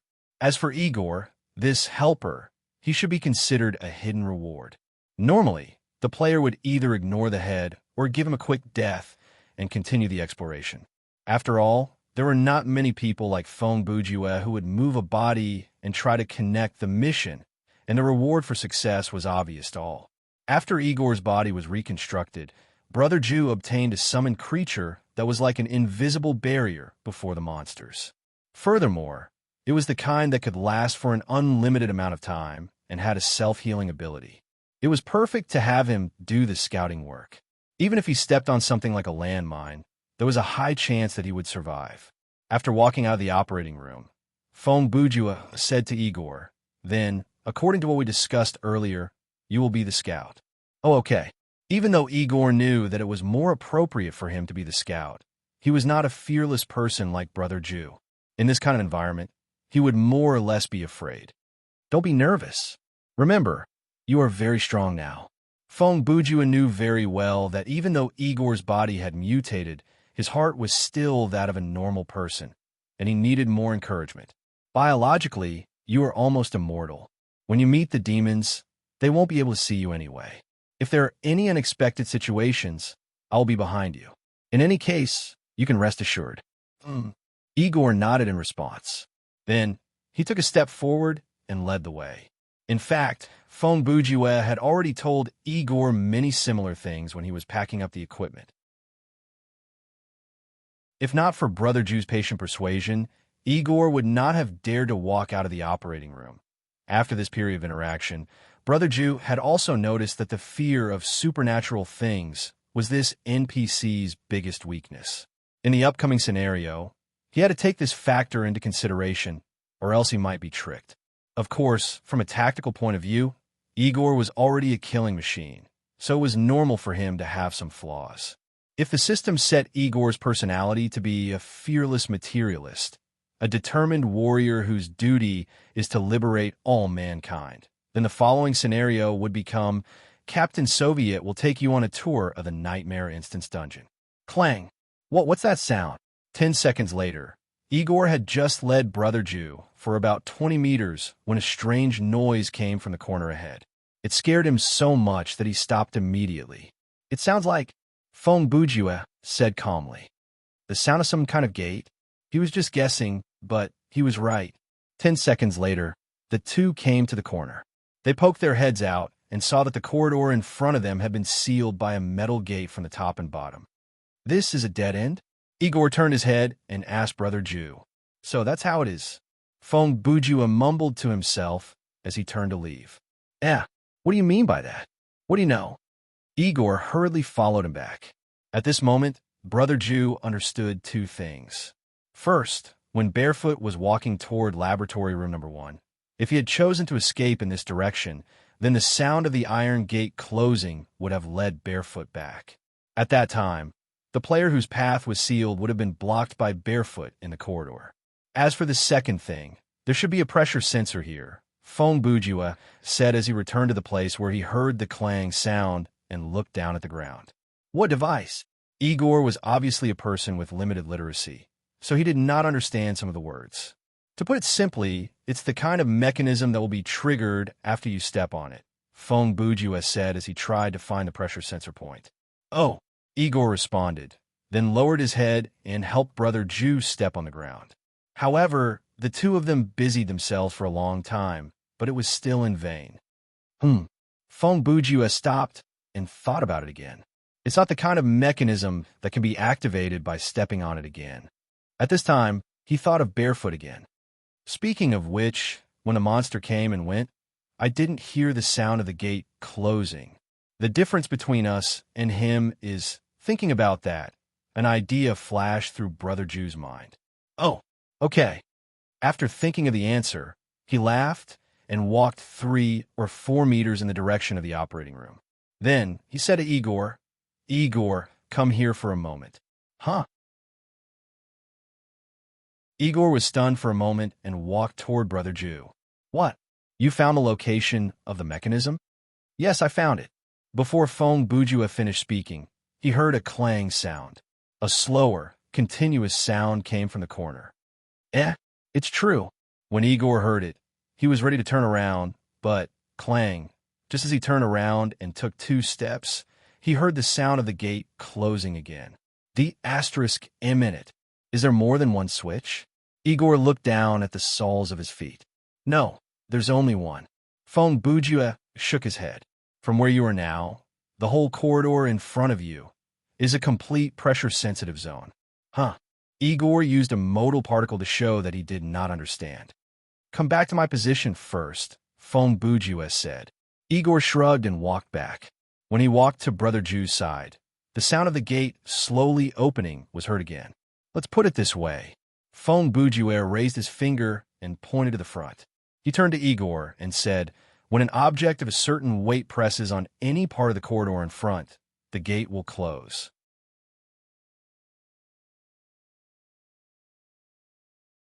Chapter 1134. Then, Igor looked puzzled. How did the demon from before? The water content of an adult's body accounts for about 65% of the total body weight. Fong Bujua knew what Igor wanted to ask, so he replied directly. The demon looked like a mummy at first glance. It must be quite light, so it wouldn't trigger the mechanism. As Brother Jew said this, he put down the toolbox in his hand and began to take things out of his pocket. Igor looked at Brother Jew's actions and asked, you want to reduce your weight and go through? Yes. Fong Bujua replied, I'm Asian. My skeleton is smaller than yours, and I'm also on the skinny side. After I remove all the weight, I may succeed. Wait. Igor was a little flustered. Are you going to leave me alone? Of course not. Fong Bujua replied, according to my speculation, there should be a switch to turn off the pressure sensor on the opposite side of the gate. He paused. I'll go over now, find a switch, and turn it off. Then, you can go through this section at will. Oh, Igor nodded. Well, that's about it. I won't take off my clothes, because he can't take them off even if he wants to. When Feng Bujue said this, he had already taken out all the things he could take with him. If I fail, then you'll have to try. If even you fail, then I. Igor was just about to ask himself how he was going to try, but the answer had already appeared in his mind. You want me to saw off part of my body? Feng Bujue did not answer. He smiled at him and then walked forward. 1 step, 2 steps. He soon walked into the pressure-sensitive area, and then clang. It's not that easy. Brother Ju muttered and retreated. That's true. If I could pass through without carrying any weight, then when the barefooted guy went to search the first laboratory, I could have sneaked out from here quietly. This doesn't make sense. But in this place, there must be a way for a player to clear it alone. It's impossible for the system to set up a puzzle that requires Igor's help to clear it. Because the resurrection of Igor is an event with variables, the outcome of this event and the progress of the main plot will form a certain necessary connection, which will lead to a certain probability of a hard block. He was right. As mentioned earlier, the resurrection of Igor could not be considered as one of the main storyline tasks. If the player chose to end the head's pain, or caused Igor's distrust during the communication, or even trigger a fight, then it would be impossible to use the power of this NPC to pass through the gate. Of course, based on the current situation, Feng Bujue had already fulfilled the trigger condition to have Igor open the gate. But everyone knew about Brother Ju's temper. Even if it was not necessary, he would have to solve the puzzle alone before he would feel better. Hearing the clang and seeing Brother Ju walk back, Igor could not help but laugh drily. Looks like I can get ready now. He turned his head to look at his shoulder. Sawing off my arm should be about time. No, there's no need to rush. Feng Bujue waved his hand and said thoughtfully, "Let me think about it." Igor listened but did not say anything. He silently waited for his brother Ju to make the decision. Even though they had not known each other for long, Igor had developed a strong sense of trust toward this man called Feng Bujue before him. Because the man seemed to know everything, and he was always calm and collected like a mountain was falling before him. Oh, I see. Feng Bujue did not need to think for too long before he came up with an idea. He walked to the toolbox and squatted down. He quickly took out several empty blood bags and the needles that came with them. What are you? Igor looked at Brother Ju with a questioning gaze. Since the density of the fluid in the body is high, Feng Bujue said as he wrapped the rubber band around his arm. Then I will draw out about 2,000 milliliters of blood before I try. Hey, Igor was shocked when he heard that. That's going to kill someone. You have a point. 2,000 milliliters is a bit dangerous. When Brother Ju said that he had already inserted the needle into his blood vessel like nothing had happened and removed the rubber band around his biceps, the next second, his blood flowed slowly through the tube into the blood bag. I'll start with 1,500. Igor was speechless. Brother Feng, I appreciate your kindness, but I think you should let me chop off my arm. Chopping off an arm is not enough.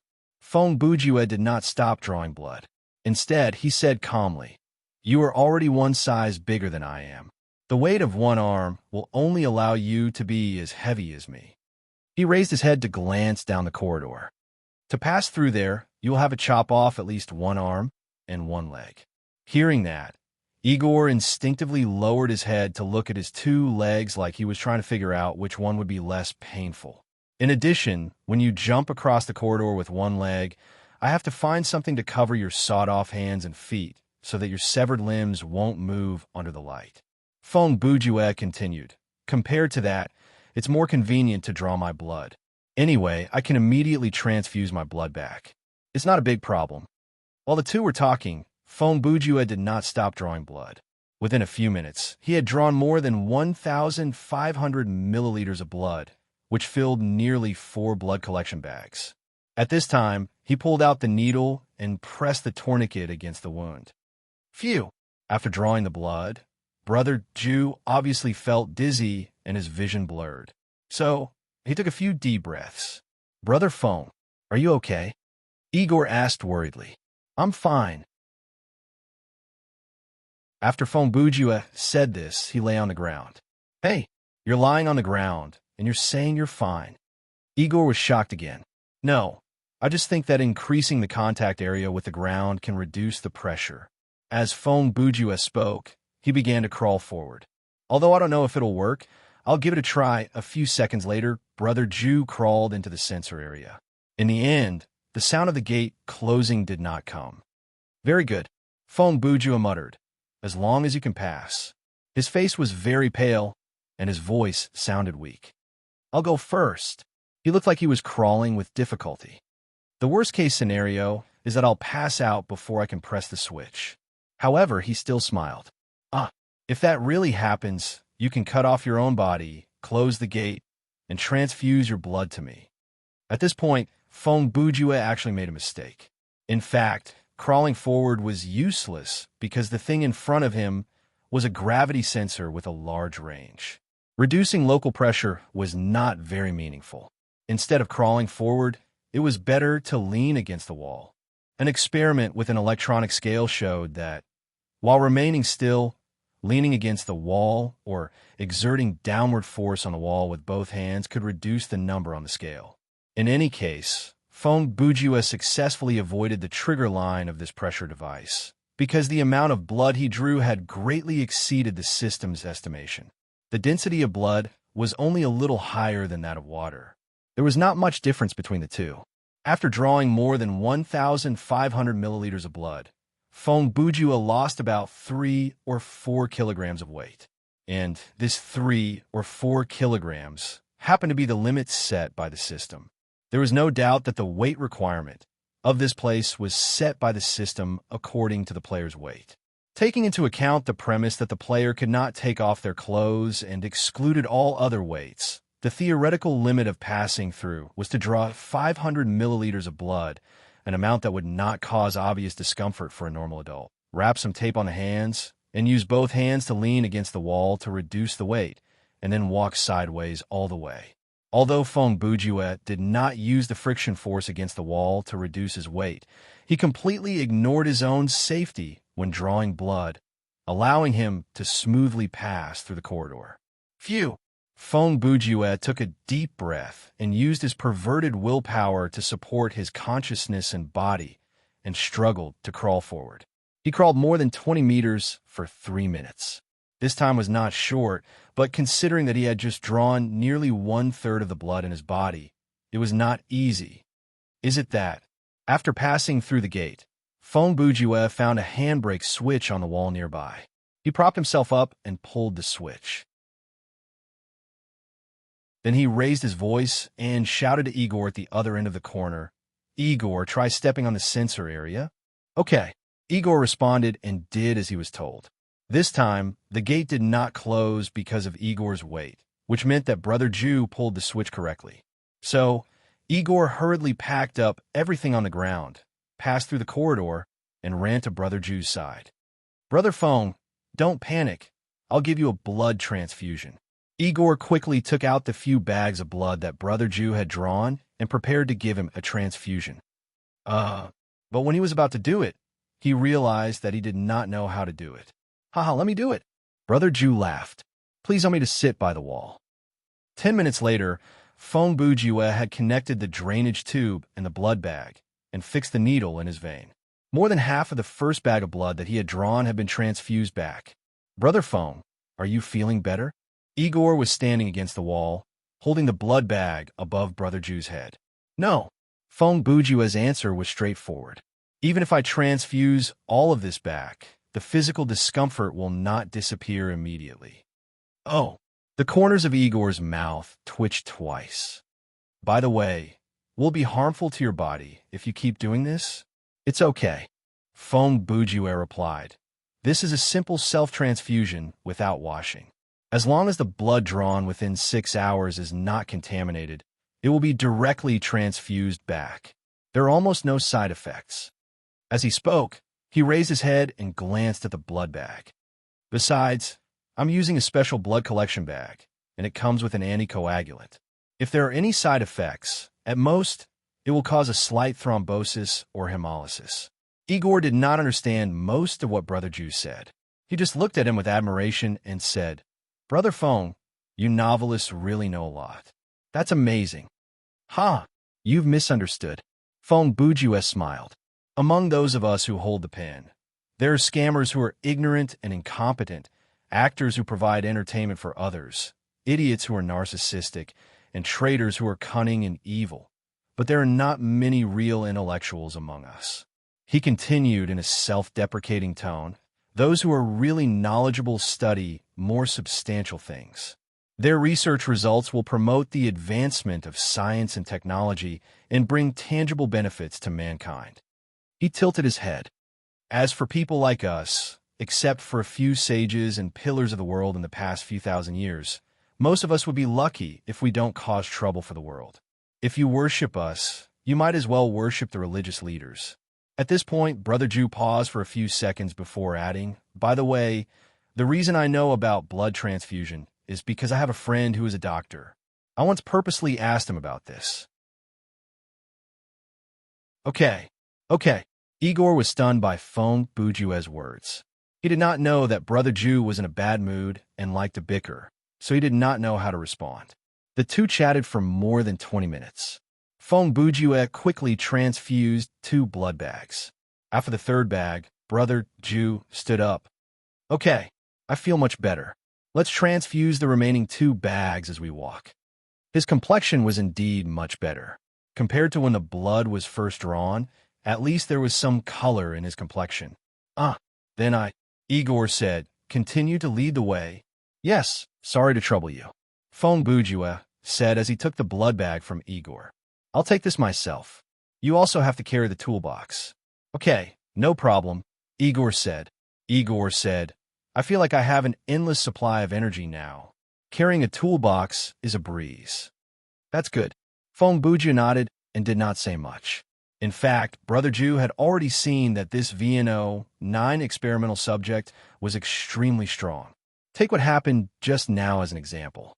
Perhaps even Igor himself did not notice that when he helped Brother Jew hold the blood bag, he did not change his arm. His arm was held there steadily, like a stent, and it did not tremble for dozens of minutes. If it were an ordinary person, their arm would have been sore and they would have to change their posture even if they did not change their arm. However, Igor did not even feel anything.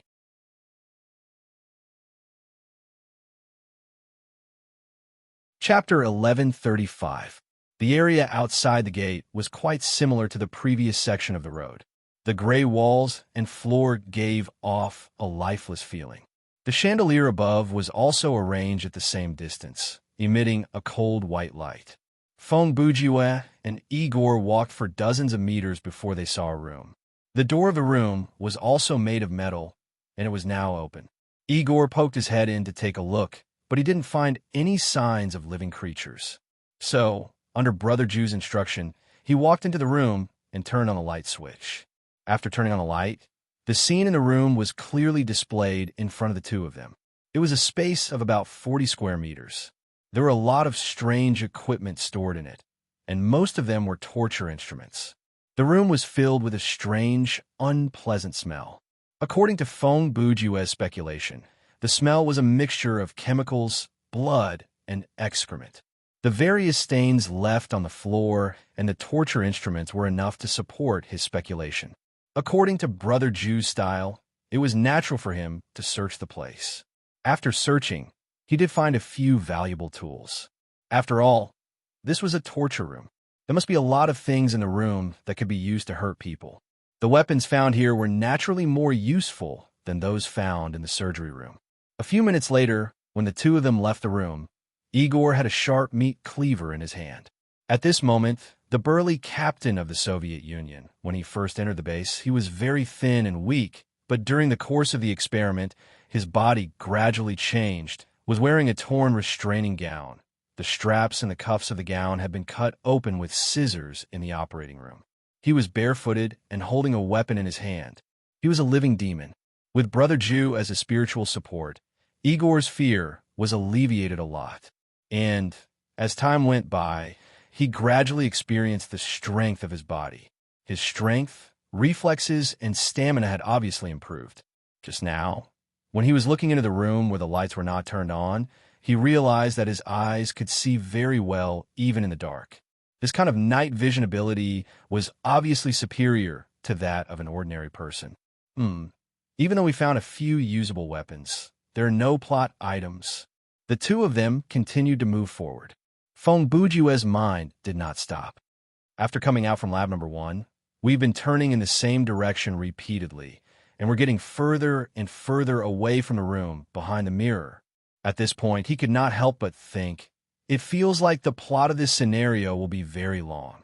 His feeling was not wrong. The space of this scenario was huge, and there were many plots that could be explored. The plot until the players came out from a gate was just the beginning. About 4 hours ago, inside the observation room. This was a room that was only a mirror away from laboratory number 1. The interior decoration of the house was mainly white. Whether it was the console, the chairs, or the computer mainframe, they were all streamlined. It could be said that it was very futuristic. Attention all units. The new item will appear at the predetermined spawn point. The second Feng Bujue was transported to lab number 1. One of the workers who sat behind the mirror screen quickly pressed the communication button on the control panel and sent out a notification. In less than 5 seconds, a woman's voice came through the communicator. Observer, this is Dr. Cox. Please share the data to analysis room number 3, 4, and 19. I'm done, doctor. When the observer heard the other party's description, he had already completed the operation. Very good. Several seconds later, Dr. Cox said, Okay, I've taken over the data on your side. You can stop working now. Phew. Hearing that, the operator sighed in relief. He stood up and stretched lazily. Then I'll go make myself a cup of coffee and prepare to watch a good show. At the same time, inside an office on the other side of the base, an intellectual beauty wearing a white lab coat was busying herself in front of a virtual projection console. Dr. Cox had a pair of beautiful brown eyes and black hair. Although she was almost 40 years old, in her era, the symptoms of aging were not obvious before the age of 60. Therefore, she looked like a young woman in her early 20s. Let me see, what kind of setting will it be this time?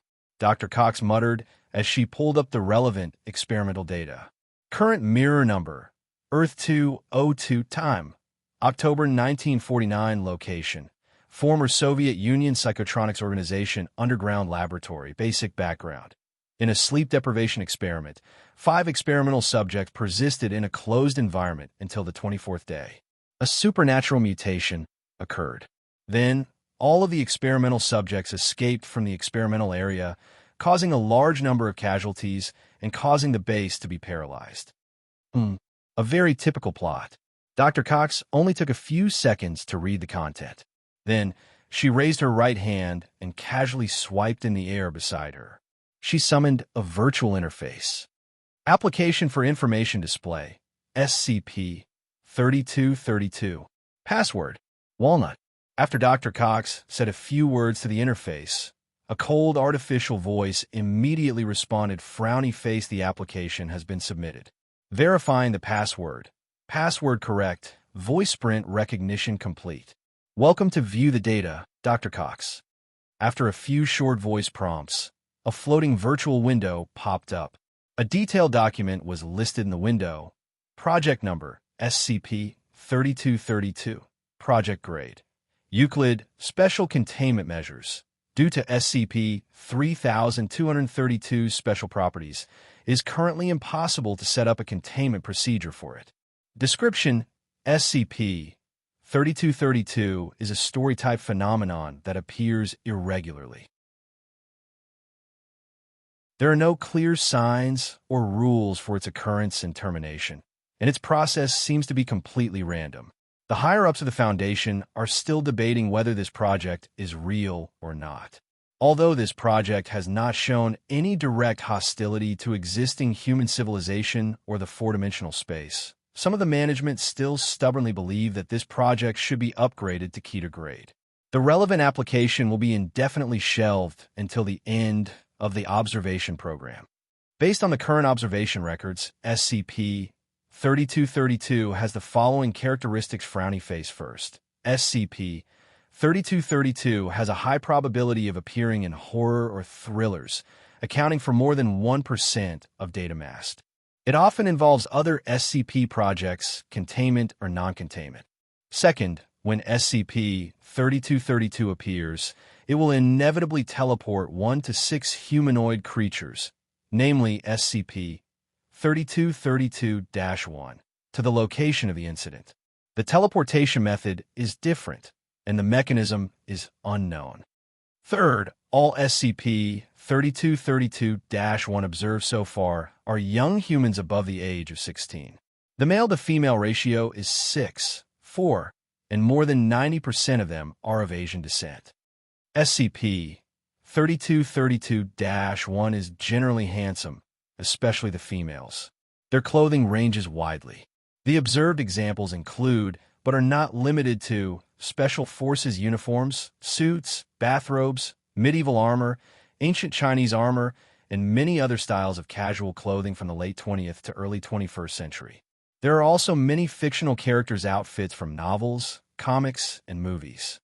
Fourth, some SCP-3232-1 have special abilities, such as super physical strength, the ability to release physical energy, teleportation, data mass, and so on.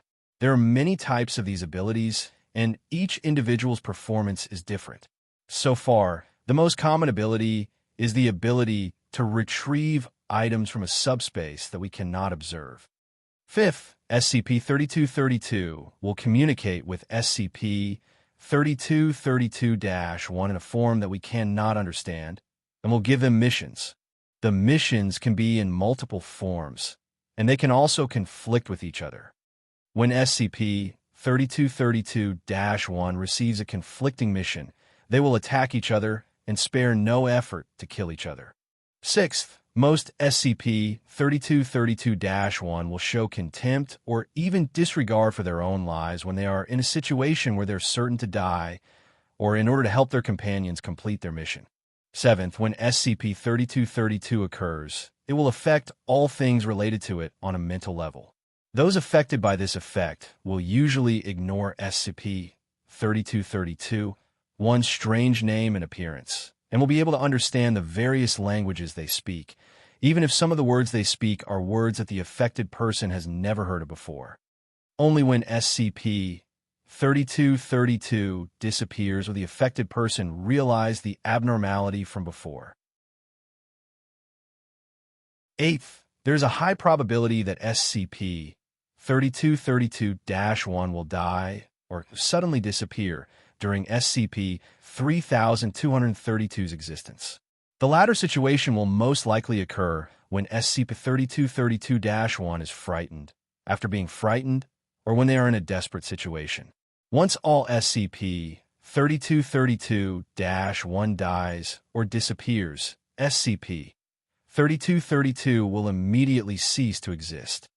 Ninth, when all SCP-3232-1 have the same mission objective, the completion of a certain mission will cause SCP-3232 to cease to exist, and all SCP-3232-1 will disappear. When SCP-3232-1 has conflicting mission objectives, one or both of them must become the final survivor to trigger this effect. 10th, SCP-3232-1's corpse will disappear within a few seconds of its death. Attempts to collect its DNA will also end in failure. Appendix: Observation Plan. Even if we are unable to contain SCP-3232 for the time being, with the Foundation's current technological capabilities, we can induce SCP-3232 to appear by creating an environment suitable for SCP-3232 to appear. We can observe the entire process and even intervene to a certain extent. This will help us understand the various characteristics of this project in more detail. Perhaps one day, we will be able to control and use it. Note: all members of the Overseer Council, please read Document 3232-05. Document 3232-05. All right, let me get straight to the point. We're faced with something that is projected from a world that is parallel to or higher than our own. For them, this might be some kind of entertainment, or it might be some kind of simulation test. But for us, this is not fun at all, because SCP-3232 has the possibility of attracting all kinds of Keter-level projects from other universes. If you don't know what I'm talking about, then read document 3232L. That way, you'll know that the people who came up with the observation plan are playing with fire. Document 3232L, Agent Stevens voice recording. Time. Data blocked. Location. Data blocked. I feel like we've been set up. This guy is definitely not a normal D-grade personnel. His name is most likely not Rudy Austin.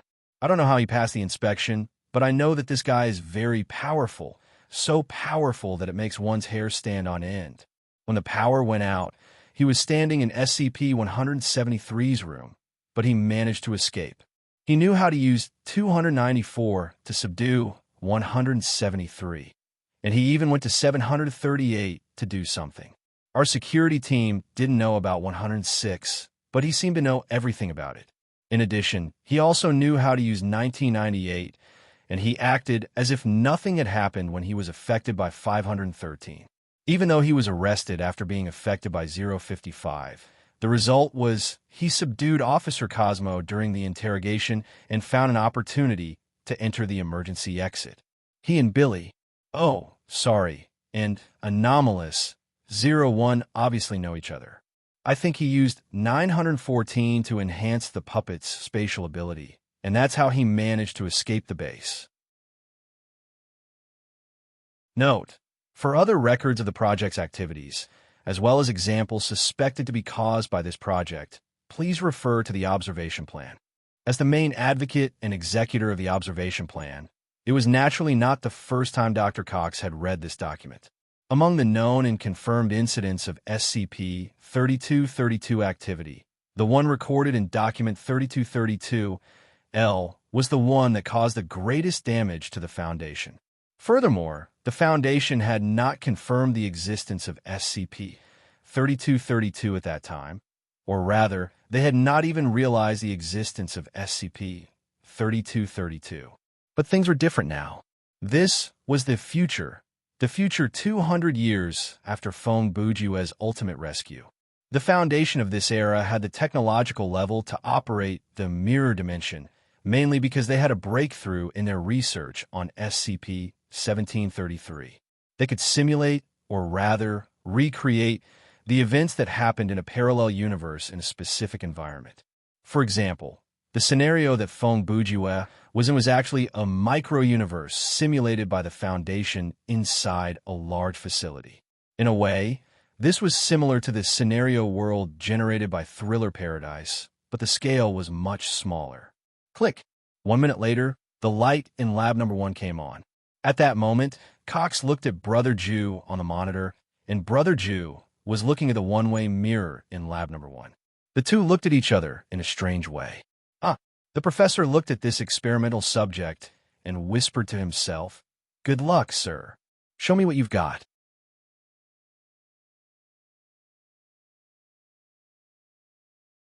Chapter 1136. Not long after they left the interrogation room, Fong Bujue came across a fork in the road. It was a crossroad. There was no sign, and there was no visible hint. Be it left, right, or front, all they saw was the same corridor. If this was a normal difficulty scenario, Fong Bujue would have tried to persuade Igor to split up with him to increase the search radius and efficiency. However, this was a nightmare scenario, and Brother Jew had seen the strength of the monsters in this scenario. In all fairness, with his current physical condition, he might not be able to survive even if he was under Igor's protection, let alone acting alone. Furthermore, with Igor's extreme fear of the supernatural, he might not agree to split up with Brother Jew. Therefore, Fong Bujue pointed ahead and signaled for Igor to continue leading the way. Just like that, the two walked for a while, and along the way, they passed 4 rooms. The metal doors of these 4 rooms were all closed, and there was no sign on the door. Even though Brother Jew could have stopped picking the lock at any time, he did not do so. Based on his previous experience in the statue room, he believed that he should see something related to the main storyline before he made the decision. This is strange.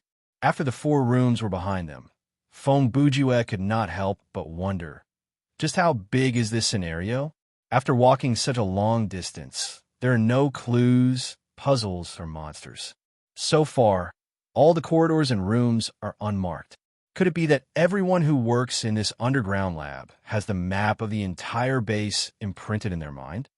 Indeed, this didn't seem normal. Although no signs could play a role in confusing the enemy when there was an invasion, it was a bit ridiculous to make the scenery of the corridor so similar. Other than Feng Bujue, who could draw the map in his mind and identify the different locations based on the texture on the walls, for most normal people, this place was a maze. Basically, if you walk to a crossroad, close your eyes, and turn around several times before opening them again, you would not be able to tell where you came from.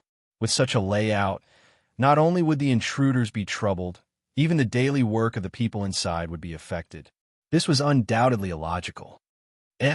Brother Feng, you should change your blood packs. Igor's reminder pulled Feng Bujue back from his thoughts. Oh. Feng Bujue looked up. Indeed, the third bag of blood was almost finished. Thus, the two of them stopped in their tracks and prepared to exchange for the fourth and final pack of blood. Igor, there's something I want to ask you, Feng Bujue said as he prepared to insert the needle. What's the matter? Igor asked. When you were sent into this base, was it like this? Feng Bujue asked. Also, do you remember the route that led out of this base? Or do you know where I can find a map or something? Igor shook his head.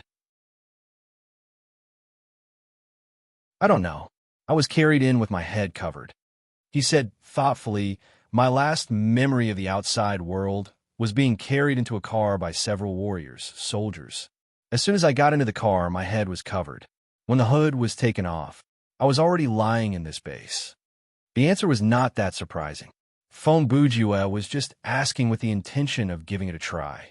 Understood. When Brother Ju answered, he had finished swapping the blood bags. All right, let's keep moving. He raised his eyes to look down the corridor. After all, if we keep moving forward, even if we can't find the exit, we'll eventually find the end.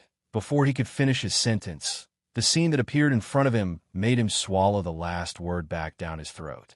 At this moment, Feng Bujue saw a humanoid creature that looked like a mummy, walking towards them from dozens of meters away. Ha! The monster also saw Brother Ju at the first moment and gave a strange, dry laugh. When the laughter came, Igor turned his head and was immediately shocked. Demon. He was so scared that he stuttered and could not even speak a complete sentence. Don't panic, it can't see you. Feng Bujue was calm, as usual. He quickly said to Igor, Anyway, it must be coming for me. When it gets closer, try to chop off its head. In fact, Brother Ju did not know if the decapitation method would work. However, based on his years of fighting with various demons and ghosts, the success rate of this method was relatively high. Thud, thud, thud, thud. Thud, thud, thud, thud. The monster first took a few steps, then gradually sped up and started running at full speed. From the sound of its footsteps, it was obvious that it was wearing shoes. Looking at its upper body, there were still some remnants of torn clothes. Therefore, it was definitely not the barefoot bro that Brother Ju and the rest had encountered before. However, the two looked to be the same species. Ha! In the process of rushing towards Feng Bujue, the monster laughed almost maniacally. Its laughter was extremely creepy. Coupled with its terrifying appearance, even under the light, it looked extremely frightening. 10 meters, 7 meters, 3 meters. The monster's speed was faster than that of ordinary people. Just by looking at it, Feng Bujue knew that it was unlikely that he would be able to dodge the attack. But he still kept his cool. It was not until the monster was within 2 meters that Brother Ju roared, Igor. This roar made Igor, who was in a state of shock and sluggishness, come back to his senses instantly. After a reaction time of 0.01 seconds, Igor instinctively and without hesitation acted according to Feng Bujue's previous instructions. Whoosh! His rough arms and sharp chopping knife brought about a whirlwind. Consistent with Feng Bujue's speculation, the monster could not see Igor. Therefore, when the knife came, it was too late for it to dodge. Igor raised his hand and chopped down. The physical fitness of this VNO-9 enhanced human was not inferior to that of the monster. Wherever the blade passed, the skin split open, the flesh split open, the bones shattered, and the tendons snapped. The monster's head was chopped off, but not a drop of blood flowed out. It felt like a piece of meat taken out of freezer. After its head was separated from its body, it let out a shrill scream. This sound definitely did not come from its throat. Even its throat was severed, so it was impossible for it to make such a loud noise. If he was not mistaken, it should be some kind of spirit that was using the dead's mouth to make a sound. What the hell are you screaming for? The next second, Feng Bujue raised one hand and grabbed the head that had flown in front of him due to inertia. Then, with a voice that was louder than the monster's, he roared at the monster's face. At that moment, even a monster was stunned. It did not expect Lin Huang to catch its head, nor did it expect that Lin Huang would dare to talk to it after catching its head. What was even more unexpected was that the kid in front of it had such a rude attitude. Speak. Feng Bujue lifted the monster's head and stared at it. What are you? The monster did not answer. It only looked at Brother Ju with a mocking gaze and let out a creepy laugh. Faced with such a response, Feng Bujue was silent for 2 seconds. Then, he said in a cold tone, I'll give you one more chance. Put away your perverted laughter and answer my question properly.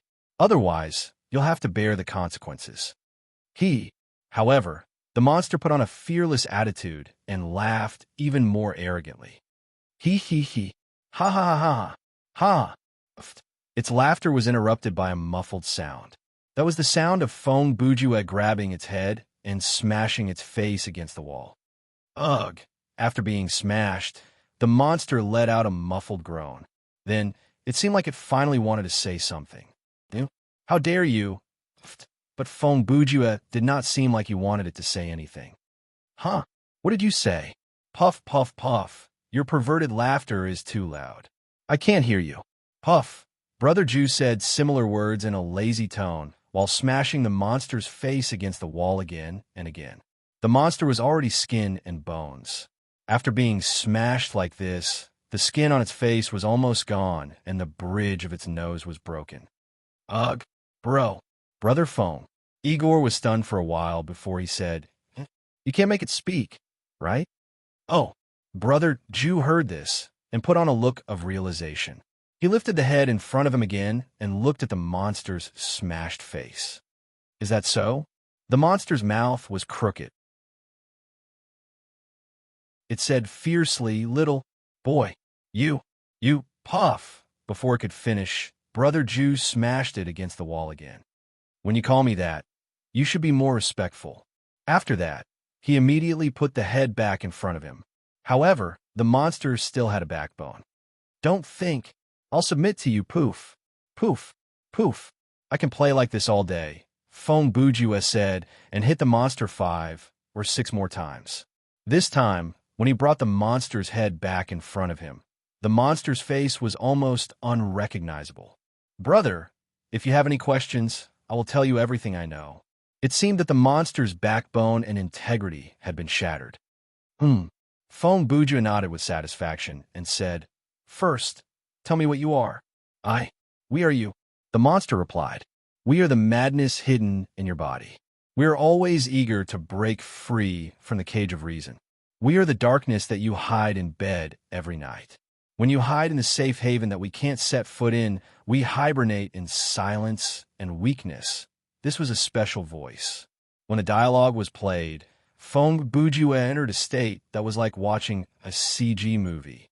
When the whole sentence was finished, the scenery in front of Brother Ju suddenly changed. In the blink of an eye, he was in his own mind palace. Memories swam in the air like a halo. Thoughts shrouded this vast space like fog. At this moment, time stopped. 6 silhouettes gathered in one place. 5 of them stood in a circle. In the circle was a birdcage-like cage more than 2 meters tall. And in the cage, there was a 6th person. Although I don't know why I came in at this time. Since I'm here, I might as well ask. The first Feng Bujue said. You heard what that guy said earlier, right?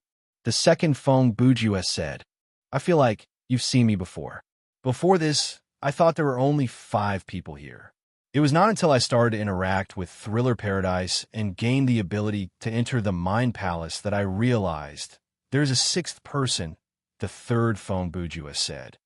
Before this, I believed that cage was the seal placed on me by Woody. The 4th phone Bujua looked at the cage and said, "And you are the fear that sealed me." That was until I heard what you said earlier. The 5th phone Bujua said, "It made me realize that perhaps that cage has been there since the beginning." After the 5 of them finished talking, they were silent for a few seconds. Then, "Who are you? Who are you? Who are you? Who are you? Who are you?" Almost at the same second, they looked at the cage and used 5 slightly different tones to ask the same question. Huh. Moments later, the man in the cage sneered. "Why are you questioning yourself?" He used a question to answer their question. "We are the same person." 2 seconds later, the man in the cage said, "From the beginning, there are no secrets between us. Because all the answers are inside this palace." At this point, he reached his hand into his shirt pocket and took out a key. Seeing this, the 5 people outside the cage subconsciously reached their hands into their pockets. At that moment, each of the phone Bujue realized that there was a key in their pocket. "This cage has indeed been here since the beginning," the man in the cage said. "Because we want it to exist." "Because you're unwilling to come out?" the first phone Bujue asked. The man in the cage replied, "But I have indeed come out." "I know," the second phone Bujua said. "That day, when we covered up the scene for Xiaotan, you came out. That day when we first came into contact with Gambling Emperor's Pavilion, you came out," the third phone Bujua said. "During the battle for the cloak, you came out," the 4th phone Bujua said. And the 5th phone Bujua continued, "The day when Ruo you left, you also came out. Because from the beginning to the end, I can appear at any time according to my own will." The man in the cage continued their words and said, "Ordinary people will try their best to never come out of the cage." At this point, he spread his hands and smiled evilly. "But we are not ordinary people. We are Phone Bujua."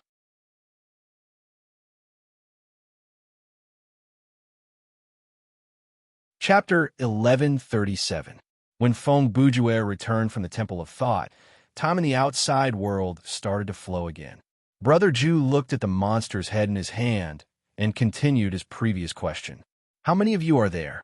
The monster replied, "Including me, there are 12. "Oh." When Brother Ju heard that, his expression changed slightly. This number was far from Phone Bujue's prediction. Without a doubt, Brother Ju knew the story of the Soviet Union sleep experiment, and in his version, there were 5 people involved in the experiment. Even though in Thriller Paradise, it was normal for the plot to be changed or even overturned, but this scenario had clearly mentioned in the introduction that the experiment used 5 war criminals from World War II. In that case, why would the head in front of him say 12? Who are you trying to fool? You guys are Saint Seiyas. The next second, Phone Bujue purposely put on an angry expression and glared at the head. "There are only 5 people involved in the experiment, and now you're telling me there are 12? Then he raised his hand like he was going to punch the wall. "Wait, I'm not lying to you," the monster quickly shouted. "The other 7 were transformed by us." When he heard the word transformed, Phone Bujue stopped what he was doing. It was obvious that he was only pretending to be angry in order to test the other party's strength. Brother Ju had already considered the possibility of transformation in those few seconds, but he could not confirm whether his hypothesis was correct or not. At this point, he had to get the truth from the monster's mouth, but how to ask the question was a skill. If Phone Bujue used a questioning tone and asked, "Have you transformed some people?" the monster's first reaction would be, "This man doesn't know the answer, so I can lie to him." Even though lie to him did not mean that the monster would lie, the chance of the monster lying would definitely increase. However, if Phone Bujue used this method, the result would be very different. He first pretended to be angry and used an interrogative tone to list out the facts that he knew, which was there were only 5 people involved in the experiment. He would then change the focus of the question from "Why are there 12 people?" to "How dare you lie to me?" and use force to force the monster to respond. This way, the monster's first reaction would be, I have to come up with an explanation to prove that I'm not lying. Therefore, he would reveal the information about transformation. Okay, even though I've explained it quite clearly, it might not be understood by everyone. Let me give an example that is easier to understand. For example, one day, you went out to play after work and didn't come home until very late at night. At that time, if your wife asked, "Why are you so late? Did you go out to fool around again?" Most likely, you'll just make up some excuse like working overtime to fool her. But if your wife glared at you with a frying pan and yelled, "Bastard, you are a bastard. You're still? You didn't even call me at this hour. Speak. Did you have someone outside? Did you smuggle firearms? Are you the one called Heisenberg on the street?" At this time, you would definitely rush to answer, "No, I just went out to fool around." To sum up, Feng Bujua's questioning technique was based on this principle. That's not right. 2 seconds later, Brother Ju followed the monster's words and asked, "There are so many people in this base. If you could transform, how can you only transform 7 people?" The monster replied, "Not everyone meets the conditions for transformation. Although all human beings have a crazy nature, some people's souls are not strong enough, and some people's bodies are not strong enough to withstand the ritual. These people can't survive the ritual. In addition, most of the people in this base died in the process of resisting us. Of course, the dead can't be transformed." "Oh, ritual, is it?" Feng Bujue heard interesting words again. He instantly understood where the people who were caught alive by the demons went. Even Igor, who was next to him, realized this after thinking for a while. Then, last question, Feng Bujue said to the monster after a few seconds, "How do we leave this base?" This time, the monster was silent for a few seconds before replying, "Impossible." "What did you say?" Feng Bujue's sentence was not a question, but a threat. "It's just impossible." But the monster did not give in because what it said was true. "We can't find the exit. What about your memory when you were a human?" Feng Bujue asked again. "Every one of us retains all the memories when we were human," the monster said. "But I don't know. I don't understand why. It's as if this part of the memory never existed." Hidden quest triggered. Before the monster's voice died away, the system voice sounded again. It seemed that the monster's dialogue had an extraordinary meaning. Feng Bujue immediately opened the game menu. He glanced at the mission tab, and the content of the hidden quest was Decipher Worldview. Decipher Worldview? Brother Bujue was confused. What is the meaning of this? If we're talking about the worldview, isn't it the setting of the SCP Foundation universe? If that's the case, I should have deciphered it already. In a solo scenario, there's no need to explain the worldview. As long as I can understand and confirm it on the subconscious level, it will be considered a successful solution. And this counts as a hidden quest? Abnormal, unnatural, uncoordinated, this feeling like there was a prickle on his back had been haunting Feng Bujue since the scenario started. And all of this seemed to have started when he saw that mirror. "All right, I've answered your question. What do you plan to do next?" At this time, the monster took the initiative to speak and taunted. "Kill me? Ha! Do you want me to teach you how to do that? Just destroy the brainstem, right?" Feng Bujue replied in a relaxed tone. "Air." The monster heard that and was startled. It looked like Brother Bujue was right. Something that can be found through elimination. Feng Bujue continued as he glanced at the monster's headless body. After the decapitation, the body is crippled, but the head can still move normally. He paused and looked into the monster's eyes again. The brain has lost its blood supply and oxygen supply, and the vocal cords are gone, but it can still speak. He looked at the head in his hands like he was studying a scientific specimen. These are the characteristics of a typical parasitic spirit, and the parasitic part is very obvious. When Igor heard his lines, he was still confused. He did not understand them, but they were awesome. In general, you should be a kind of special consciousness that hides in a human's mind. When you lose control, you'll take over the control of the brain. Then, by stimulating the parts of the brain that normal people can't access, you'll stimulate the human body's potential and cause some kind of physiological mutation. As Feng Bujue said that, he squatted down and placed the monster's head on the ground. And in terms of mental energy, you're not as good as a normal ghost, but you're stronger than a normal human being. Even the monster itself could not sum up its own unique characteristics like Brother Ju did. But it knew that Brother Ju was not wrong. You're not afraid of death, and that can be inferred from your reaction when you were decapitated. Feng Bujue continued, but you have something that you're afraid of, or else you wouldn't have cooperated with me. When he said this, the monster's face changed involuntarily. Considering your nature and the upper limit of your ability, I think, Feng Bujue said, death for you should be a kind of release. It can free you from the shackles of your body.